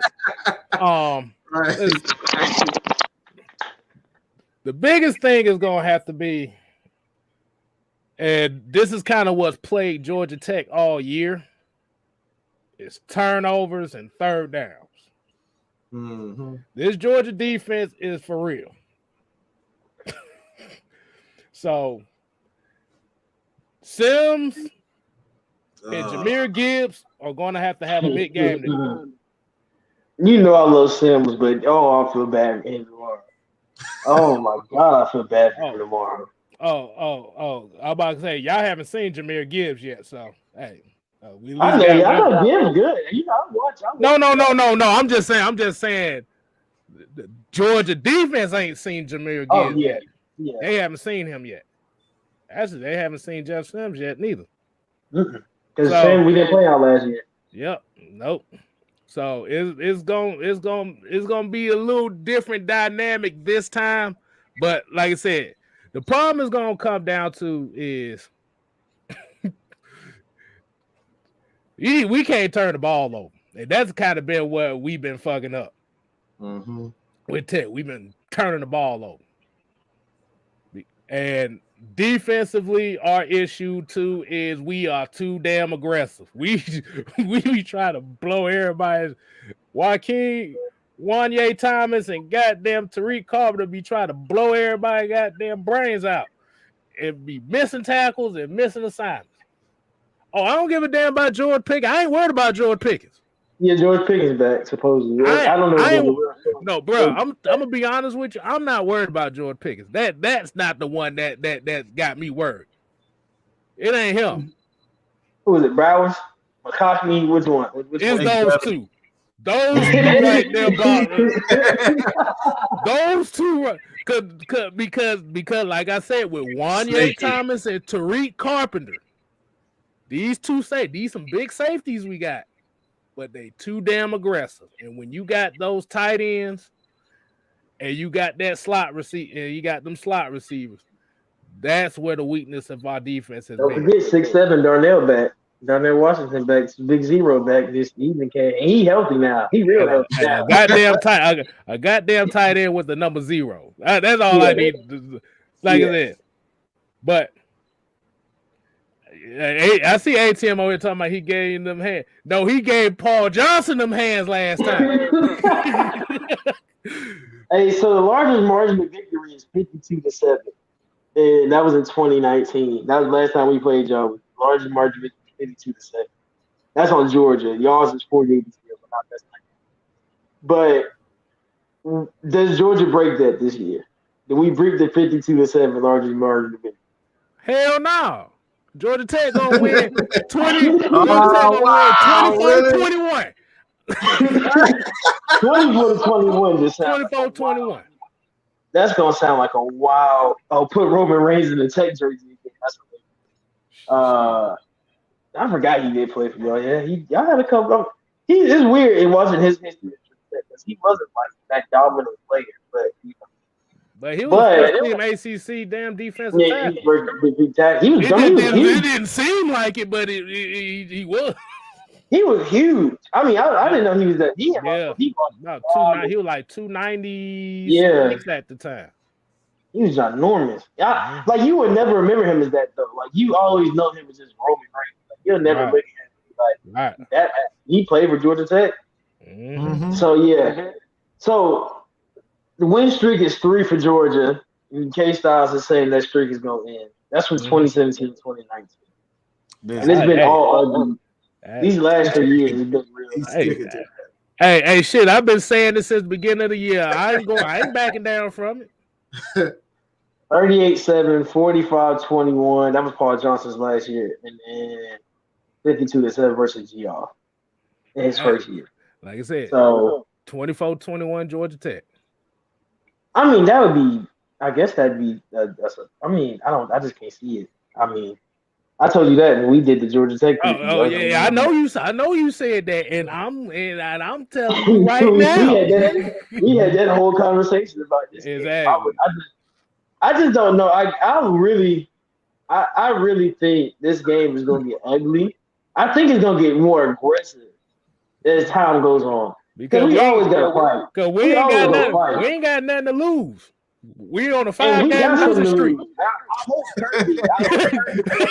we on a 5-game losing streak. I hope Kirby tells you guys, hey. I hope Kirby tells me like, hey, bro, y'all know they ain't got nothing to lose. If one of y'all get in a fight, y'all get suspended for the first half of the SEC championship. So I'm gonna need you to let them talk. So if Jordan Pickens want to come back and get cleared and throw hands again, gotta be the first half. I let him do that. But I mean, it's just like we can't allow emotions to get into it. As much as we hate each other, this game, it's got to be a clean game for Georgia. Like it has to be, because you can't get any suspensions this week. You already got somebody that got arrested. He ain't have nothing else.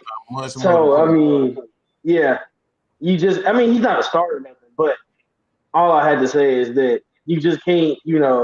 It's too much already going on for you to get somebody in a fight in the middle of the game. I can see you getting in a tussle. Just don't get ejected. Because if you get ejected, you go get the first half of the SEC championship out, and I would be mad. Just don't get ejected. You want to throw some hands in the trenches. If you a lineman, if Jordan Davis hit somebody in the nuts, something like that, you just do it like that so they don't see you. But don't be out here as a wide receiver or a safety slapping them, trying to grab chains off. I just don't need you to do all that extra stuff. It needs to be the cleanest game. So I got a question here, and this is kind of a hypothetical question when it comes to this game. Okay, as we know, Georgia's ranked number 1, right? Am I right? I'm like I said, I already know it's true. I'm just asking this for question purposes. So let's say, just in case, if they did lose to Georgia Tech, do you think they would drop Georgia down like they do Alabama around that 5 spot? No, they can't. They can't at this point. I mean, every team in the top 5. That means every team in the top 4. Only one undefeated is Cincinnati at that point. Oh, see, the only reason I'm saying this because I'm throwing this right back at Alabama. Now, let's say if that was Alabama in that case in Georgia Tech. Now, if Alabama would have lost that game, they'd have dropped them down to number 5. Yeah. Do you think they would do that with Georgia? It'd be way too hard. Yeah, I don't think. Yeah, they played too well all year for them to do that. Like, you got to have a case for them struggling all year to be able. Alabama struggled this year. Yeah, I know they struggled. So they could drop to that 5. Like Georgia hasn't struggled. If we don't even play our starters and lose, it'd be good. They probably wouldn't even care if we don't play our. Like if we didn't play our starters yesterday and we lost, they probably be like, "Oh, they didn't even play their starters." It'd be something like that. So, and I don't even think that would happen because the backup is as good as the starters. I mean recruiting wise, look at the recruiting. I just say look at Kirby. No shit. God damn it. God damn, that's why we can't get no goddamn players, because the AJC and all them goddamn players going to Georgia. Shit, we just now getting players. It's funny because y'all had a couple 4-stars commit. I was like, okay, Georgia Tech, and I'm just like. And remember, we had a 4-star that was supposed to commit this year, but remember, he committed suicide. Yep. So it's like. Yep, yeah, he did. Yeah. Yep, they did. I mean, it's weird because why only thing I say about Georgia Tech is what's hurting Georgia Tech is that it wants to be Georgia Tech and not come up with some classes to get these other guys in and lower their standards. Let's think about it. Georgia you can get to Georgia with I think and Alabama. That's how Alabama get a lot of 5-star guys that don't be good at school, especially in high school. Let's say you can have a C average in Alabama and Georgia to get into them schools. You can have like a C average. You just gotta have at least a 2.5 to get in, because you're on a sports scholarship. I think it's like a 2.1. Yeah, it's something. Yeah, I'm saying it's still low. Like it's low enough to where I'm gonna get into the school. Now Georgia Tech, on the other hand, you gotta have close to 4.0 to get in. So I mean, you can't get a lot of these guys. You can't really even offer them it because you gotta go through their whole everything to be like, oh well, their GPA doesn't really match, but they're really good at football. But we can't even offer them because our AD is gonna say no, and the dean's gonna say no, and all your overheads are gonna say no because they don't fit Georgia Tech standard. So I mean, that's why you see a lot of guys fall. They can be 5 stars, and the reason they go to some of these schools, bro. There's a class in high school that's called Advanced Math Theory, and it's literally just not. It's an NCAA sanctioned class, and I promise you, it's just you doing polls. It's just nothing but you just doing polls throughout the day. You got to walk around and ask people questions, and that's your math class. That's your senior math class, and that's NCAA verified. So, I mean, it's basically like it's supposed to be stat, but it's really not even stat. I promise you, I sat in that class for the first couple of weeks, we didn't really do nothing. We just sat in there, he was just talking. And man, we got a $4.99 super chat. $4.99. Holla, holla, holla. Miguel Sosa said, can I get a shout out? Greetings from East Los Angeles, California. Go Falcons. Man, bro, sit your ass down throwing up signs and shit. We throwing up no signs. It might be easy to use. Somebody see that shit like, oh, wait a minute, you set tripping. But yeah, shout out Miguel. Appreciate the $4.99 all the way from California. East Los Angeles, by the way. East Los Angeles, by the way. East LA.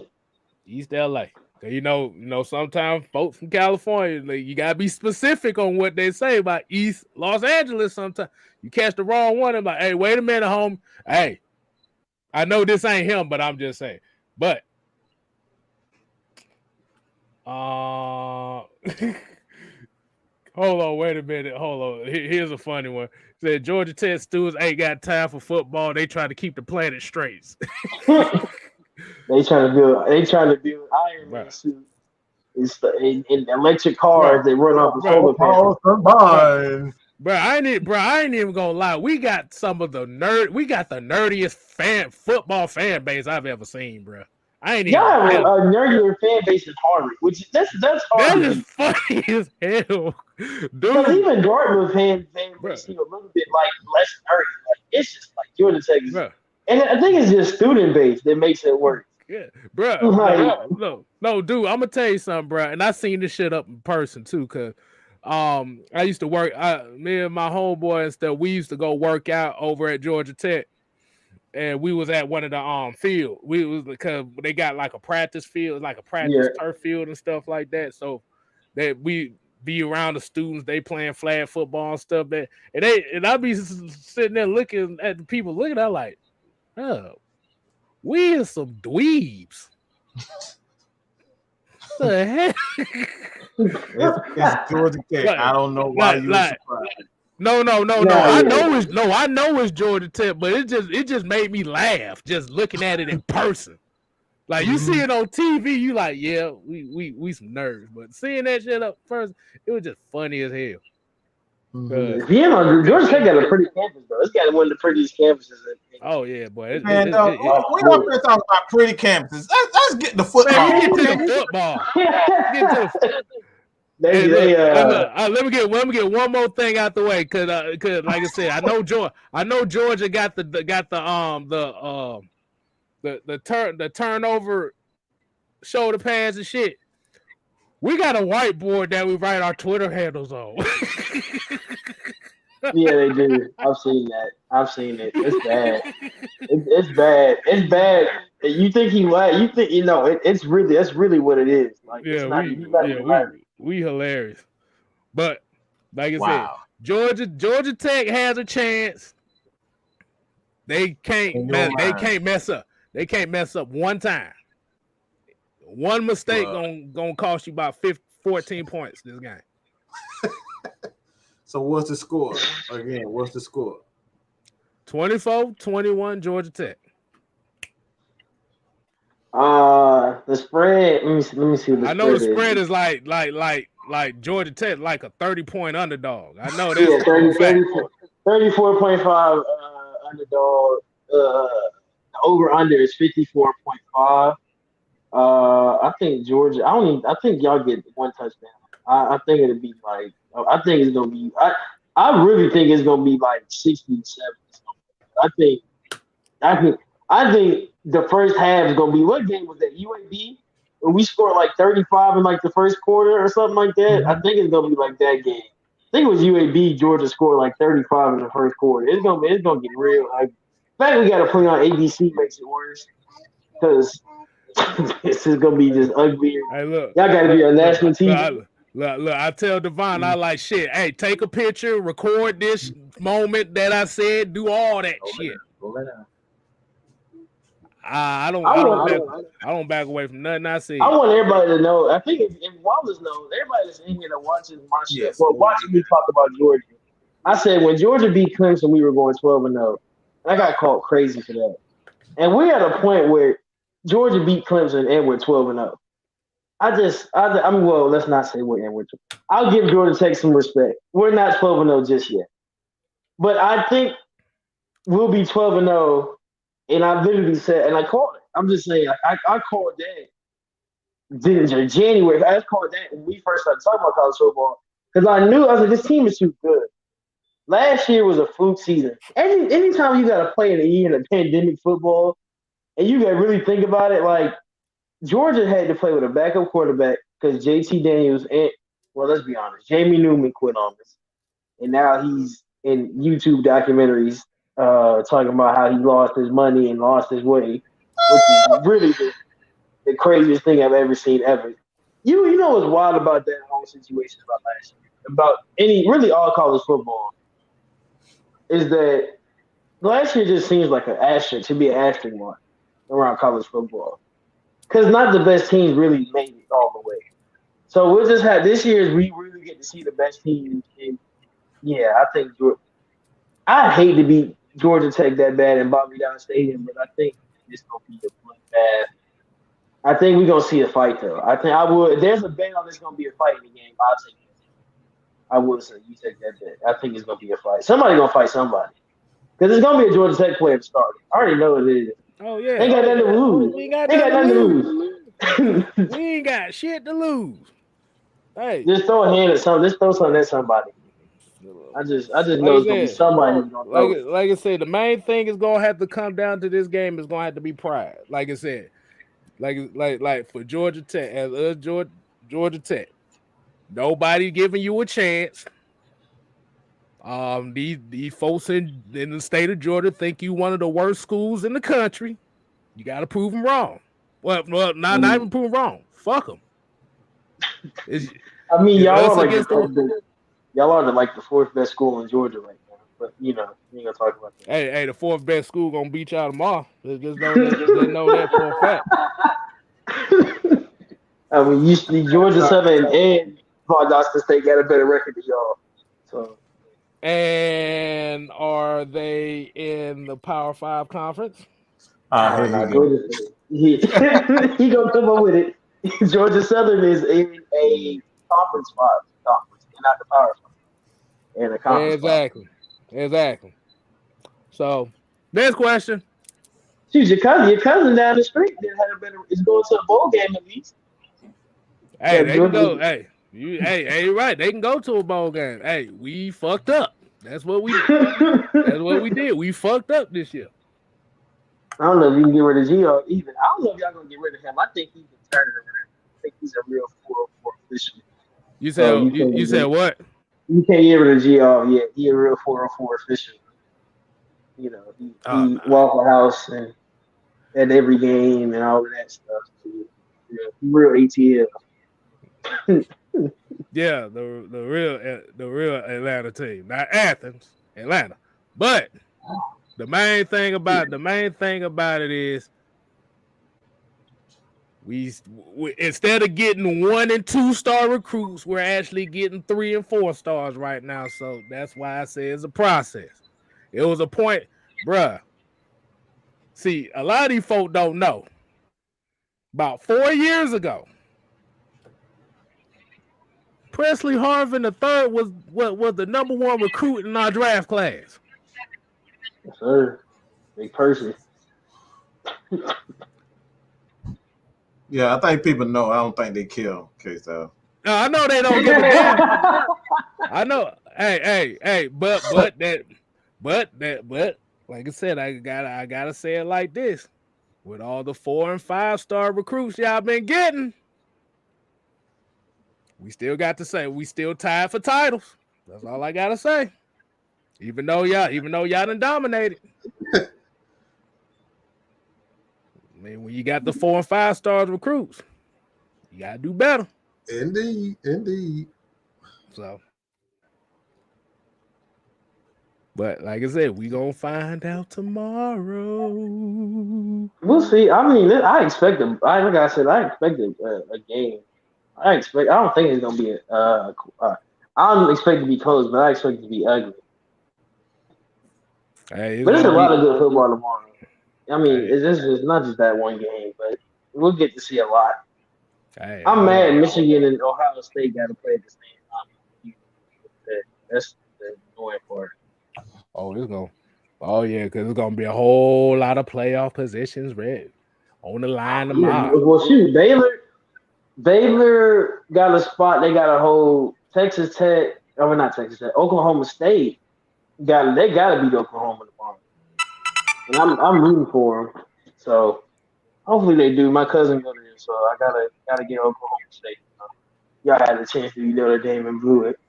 Oh man! That game was ugly, bro. I don't even know what to say about that. I didn't watch that game. I just looked at the score and was like, that was just terrible, boy. It nothing went right. Like I said, we've been on a 5-game losing streak. I was about to say ever since that North Carolina game, pretty much lost every other game after that. Yeah, after UNC, I don't think y'all won. See, but the problem was you get to a slow start, then you start catching fire at the wrong time, and now you can't catch back up. So y'all caught fire in the beginning. I thought y'all could pull it. But what I was saying, like in the game, like during the game, during the games they'll start slow, but then it's like once when down 38-0, like. Because even with the like if you look at the Virginia Tech games and stuff like that, it was like those games we were down early, but then it's like then we make it close, but it'd be too late because now you, like you said, you ain't got enough time because now you wait to the end of the third and fourth to catch fire in those games. Yeah, now, you just scratching the claw. You just scratching the claw at the end at that point. Right. So Notre Dame was really the main game. We just literally just got our ass whooped in. That's pretty much what it came down to.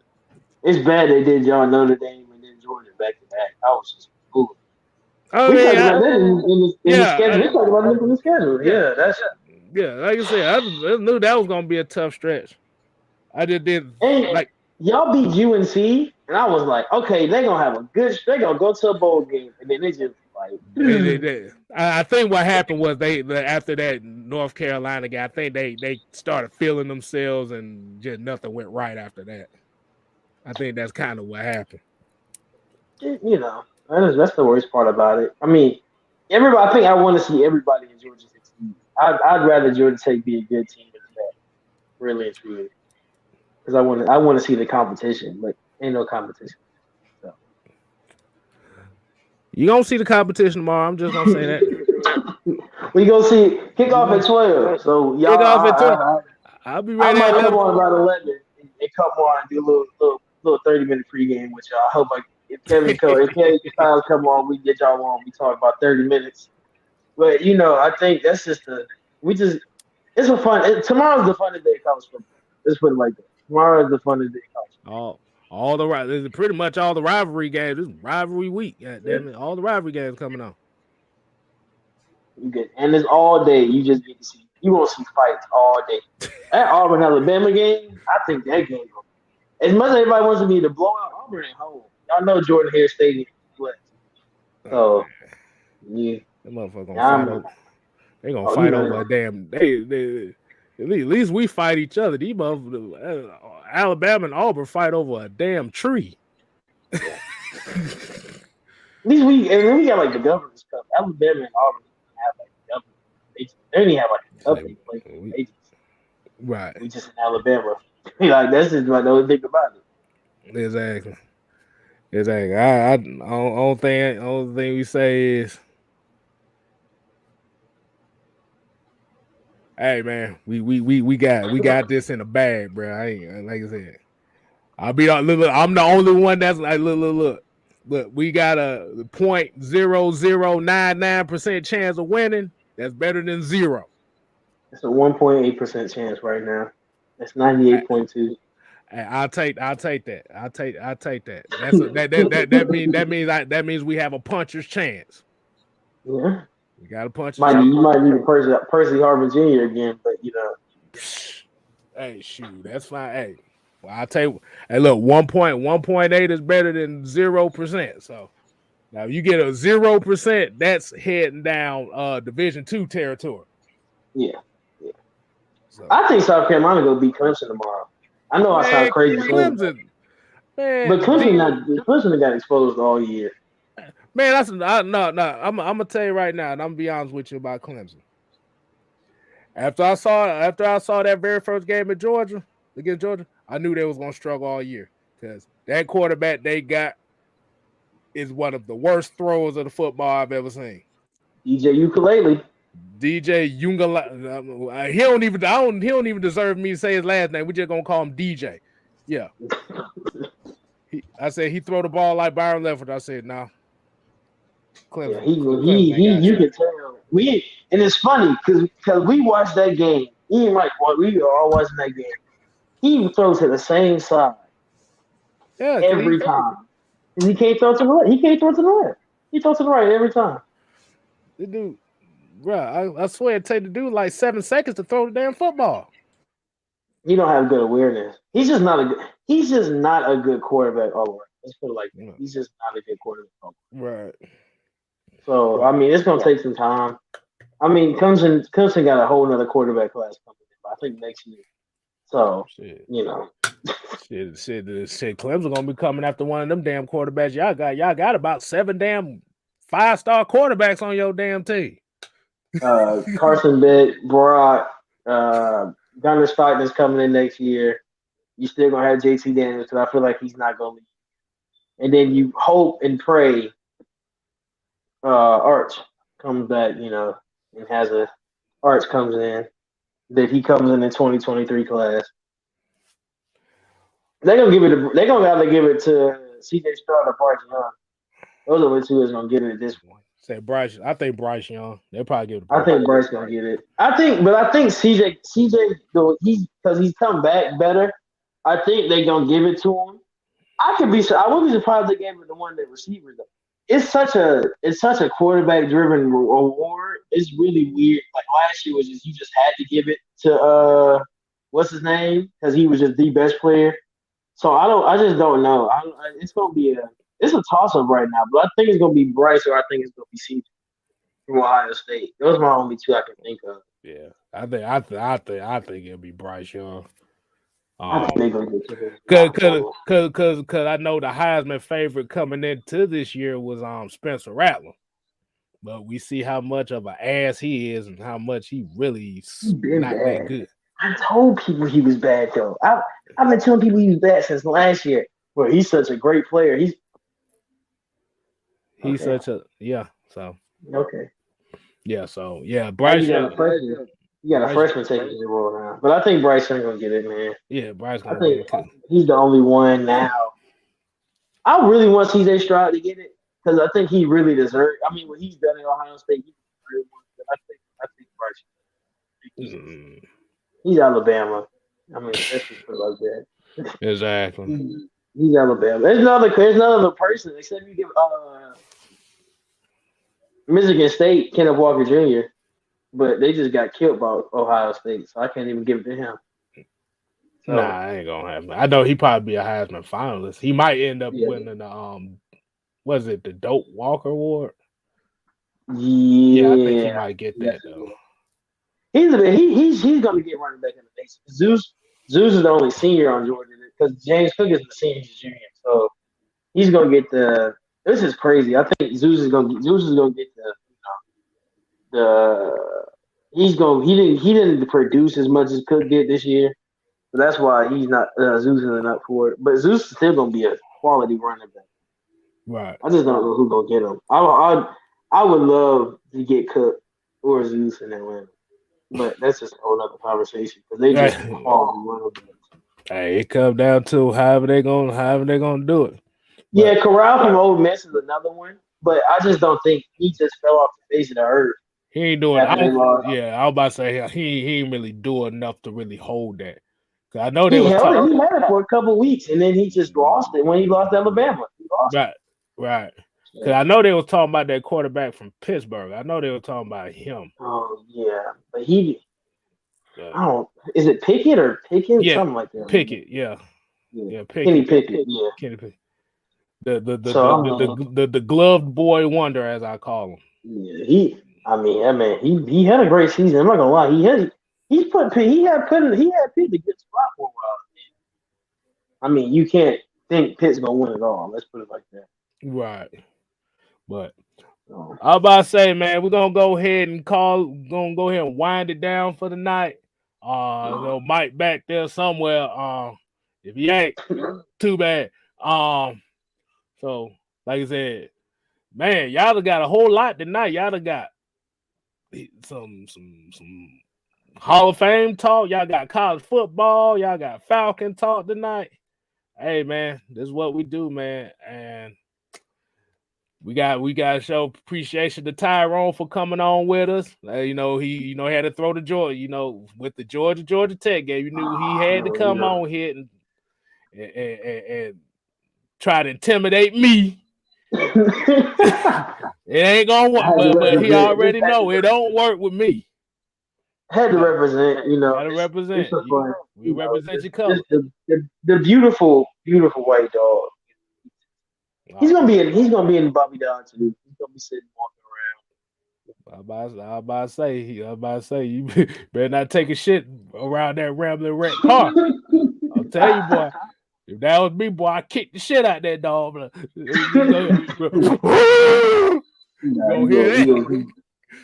gonna walk. He gonna put it right there. He gonna put it right where y'all run out. Somebody will have poop on the shit. They like, bro, what? I'm gonna take his dog house, take that air conditioner out that motherfucker. Like, he's the only dog with a damn mansion for a damn dog house. I'm like, ain't this a bitch? I didn't think he used there. It's cold now. He probably got. Oh shit, he probably got it. Shit, they probably got him one of them damn football heaters in there. Yeah. But yeah, like I said, we appreciate everybody tuning in. Go ahead, Tyrone. Let you go ahead and get your final plug in for the night. What you want? Y'all know me. If Feed the Sports Podcast over there. I'm doing shows every Wednesday. I didn't do one this Wednesday, Thanksgiving, but every Wednesday night, 8 o'clock, I do like a Q&A game preview. With Vlad, y'all know Vlad. Me and Vlad been doing shows together a little bit now, so me and Vlad will be doing Wednesday night. Just talking football with y'all. Like I said, tomorrow I might do a pregame show because of the the big game. It's the big in-state game. Hopefully I get Kstylz on there. Hopefully I get C-Dog. I really want C-Dog on there, but he be doing his own little stuff. He be a little bit busy, but for me, follow my Twitter at ATL. My Facebook is TJ Monday. You will see me in all the Facebook. I think I'm in every Facebook group you can think of. So I'm in the Atlanta Falcons Nation one. I'm in the people have the Facebook page, so go on that Facebook page. The Twitter page is _SP. if you just go on my page, you'll see all my feed and stuff. So, shout out GHSM. Make sure you read our articles on there because it's a lot of the stuff you don't get to see on here is written. So, thank you. Use that stuff. Use your advantage so you get all our information. That's for all of us. Just use all of that time for your advantage. Because there's a lot of information. It's from guys you don't see talking. They're right for us. So use that to your advantage. They all got knowledge. Right. Hey, if they had knowledge, they wouldn't be doing this, right? Yeah. Exactly.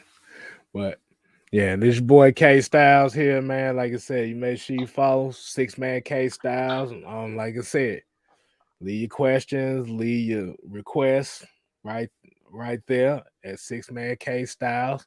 That also is on Twitter as well. Hey man, shoot. The only thing I say, man, is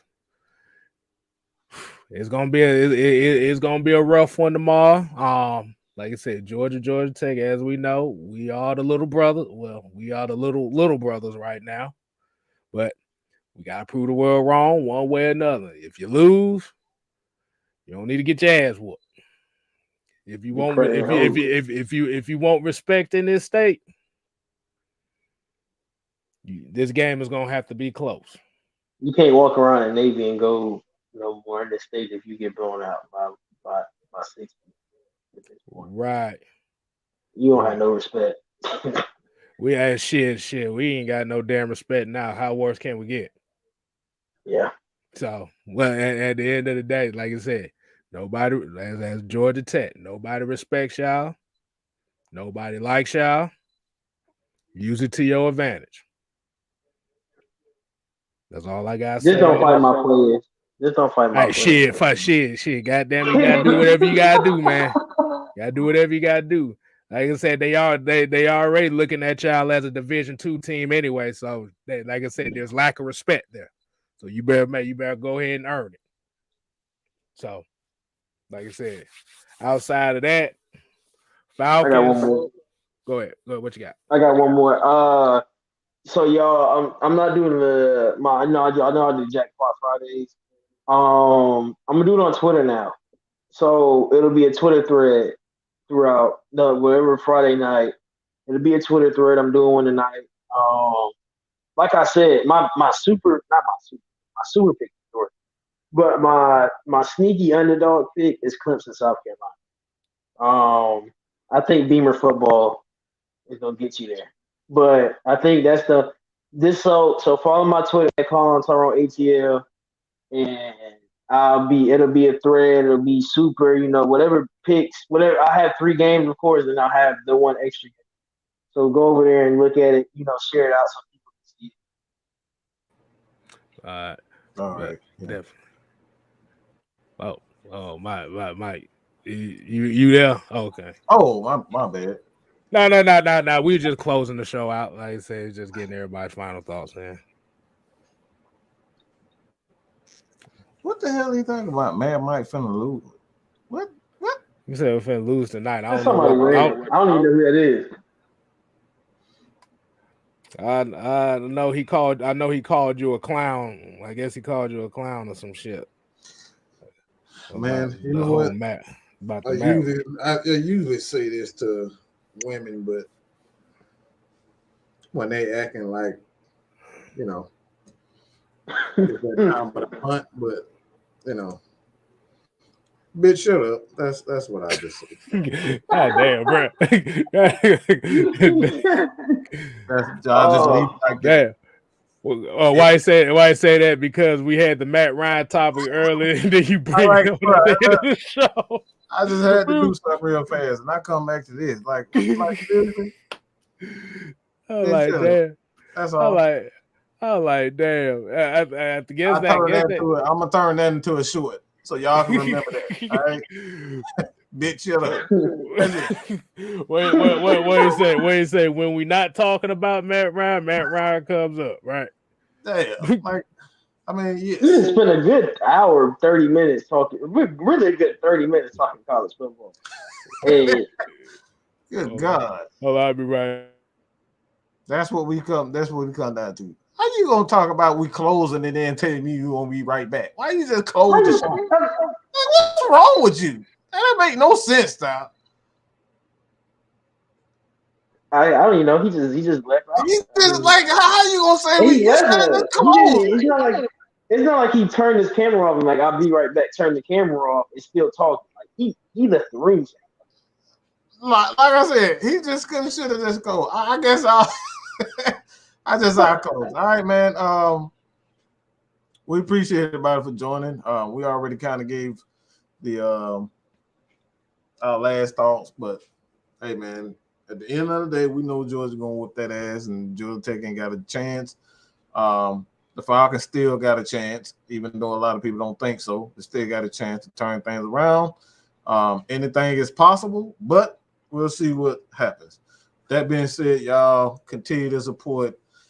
Look, head over to Kstylz. Head over to Just Kstylz. Just Kstylz, 6-man Kstylz Female Sports Podcast, and get them and show them some love, man. Like I said before, we're gonna have a lot of sports. It's not just gonna be Atlanta Falcons content here. We're expanding. We're gonna give you exactly what you need, but you got to give us these questions, man. Y'all got to comment on these videos. Y'all comment in these videos.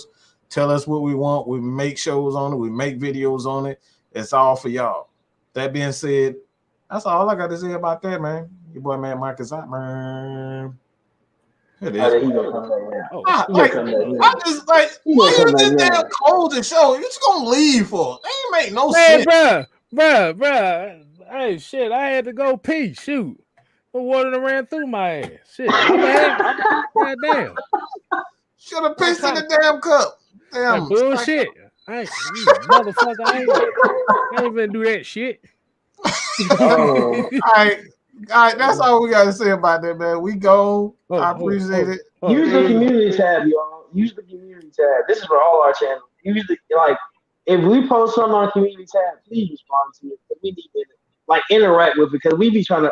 Especially for me, I be trying to find video ideas. I be trying to answer y'all questions, not just in a live show. So if you see people in your community tab, you see us with questions and stuff, insert news, use it. Look at Mad Mike and look at Kstylz because we're using that for y'all. That's really what it's for. Is for y'all to interact with us and outside of doing the video. So use them. You ain't gotta like half the stuff. Just comment on it so we know what you like about it. If you like what's said on stuff like that, you don't have to like the post. Just go in the comments, say, hey, can you talk about this and stuff like that. And on the comments of our videos, just hey, can you talk about this next show or can you make a video on this? And we'll probably make it. It's not hard. We do this for y'all. So use it. Just use that stuff for us. Right. But yeah, like Mike said about the one guy. Remember what I told you? When Matt Ryan is a topic, certain people, the mice come out to play. But if Matt Ryan is nowhere near the topic, we don't never see him. We seen about 4 or 5 of them tonight. Yeah, I ain't seen Mr. Fruitopia in quite some time. So yeah, I guess because nobody talked about Matt Ryan enough. So you know how that goes. They don't give a fuck about nobody's shows unless Matt Ryan is topic. That's the topic. Man. What does that really say? You food in the butt. And like I said, it's about 4 or 5 of them too. Harrison the Bunny too. Harrison the Bunny is another one. If Matt Ryan is a topic, he'll show up. But if Matt Ryan is nowhere near the topic, we pay attention. What do you think the real roll call is? We know y'all. Let's just put it like that. We know y'all. We know who in here for us. So, like I said, AFN. Like I said, y'all continue to support AFN. Like I said, hey, and also Feline Sports. Check out my boy Tyrone down here. Like I said, you can call on Tyrone. Call him. Great pause. Good pause. The pause was perfect. Perfect. Hey, you know, that's how we always do it, man. You know, we always gotta have fun over here. But like I said, continue to support AFN, almost at the 2K side of the game, as well as continue to support Man Kstylz, man. Shoot. Hey. I don't plateau. How close are you to 1,000 now? You getting close, ain't you? Hell nah, I'm only halfway there. Look, y'all got again. If y'all Dog fans, y'all Tech fans, y'all Atlanta United fans, Braves fans, leave us the questions. I guarantee you, we'll make content on it. Y'all, somebody will. I promise you, somebody will. We all talk. Let's put it like I'll put it like this. We all talk. Somebody gonna make a video. Right. We gonna make the video on it. Trust me and believe. Right. Right. Like I said, we just saw the comments about the players that they want us to do. Shoot, we gonna do that. We just gotta go back and remember the. It's getting around that time. It's getting around December. Yep. That's when I typically start doing my drafts. Is around late December. So again, this is a time to put those comments who you want us to look at, and we kind of go from there. All right, like basketball already here. We about to go. Everybody doing it. So you guys, I'm gonna put it like this, y'all. I'm gonna put it from like, look, everybody. Look, we all do draft prospects. We all gonna have different people. You gonna have, like he said, just comment. It's just interact. I put it like that. That's the best way to put it. Interact. You can't sit in here and be quiet and watch. Look, we can. You can. Give us 2,000 views and then don't interact. And the thing is, if you're going to interact, can we please interact outside of Matt Ryan sucks? Because it seems like that's the only interaction we get. We can actually agree with something. If y'all don't agree with Matt Ryan, let's talk about something else. Exactly. We don't have to always talk about that. Exactly. You think I want to talk about Matt Ryan all day? I mean, he's shit. The only reason we talk about Matt Ryan because we know y'all asses finna come and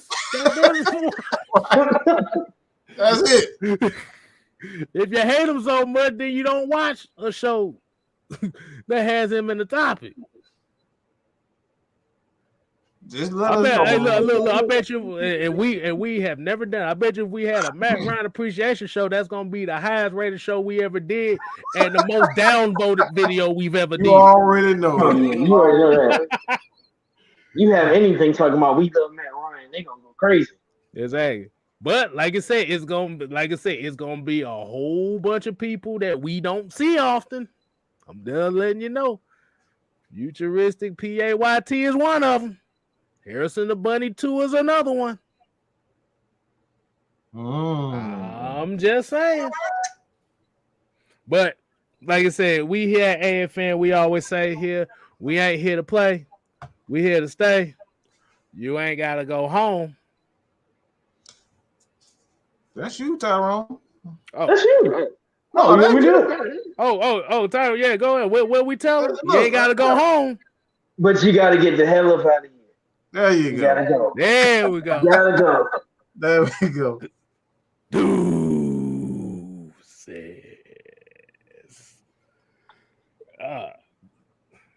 Man, I'm so man.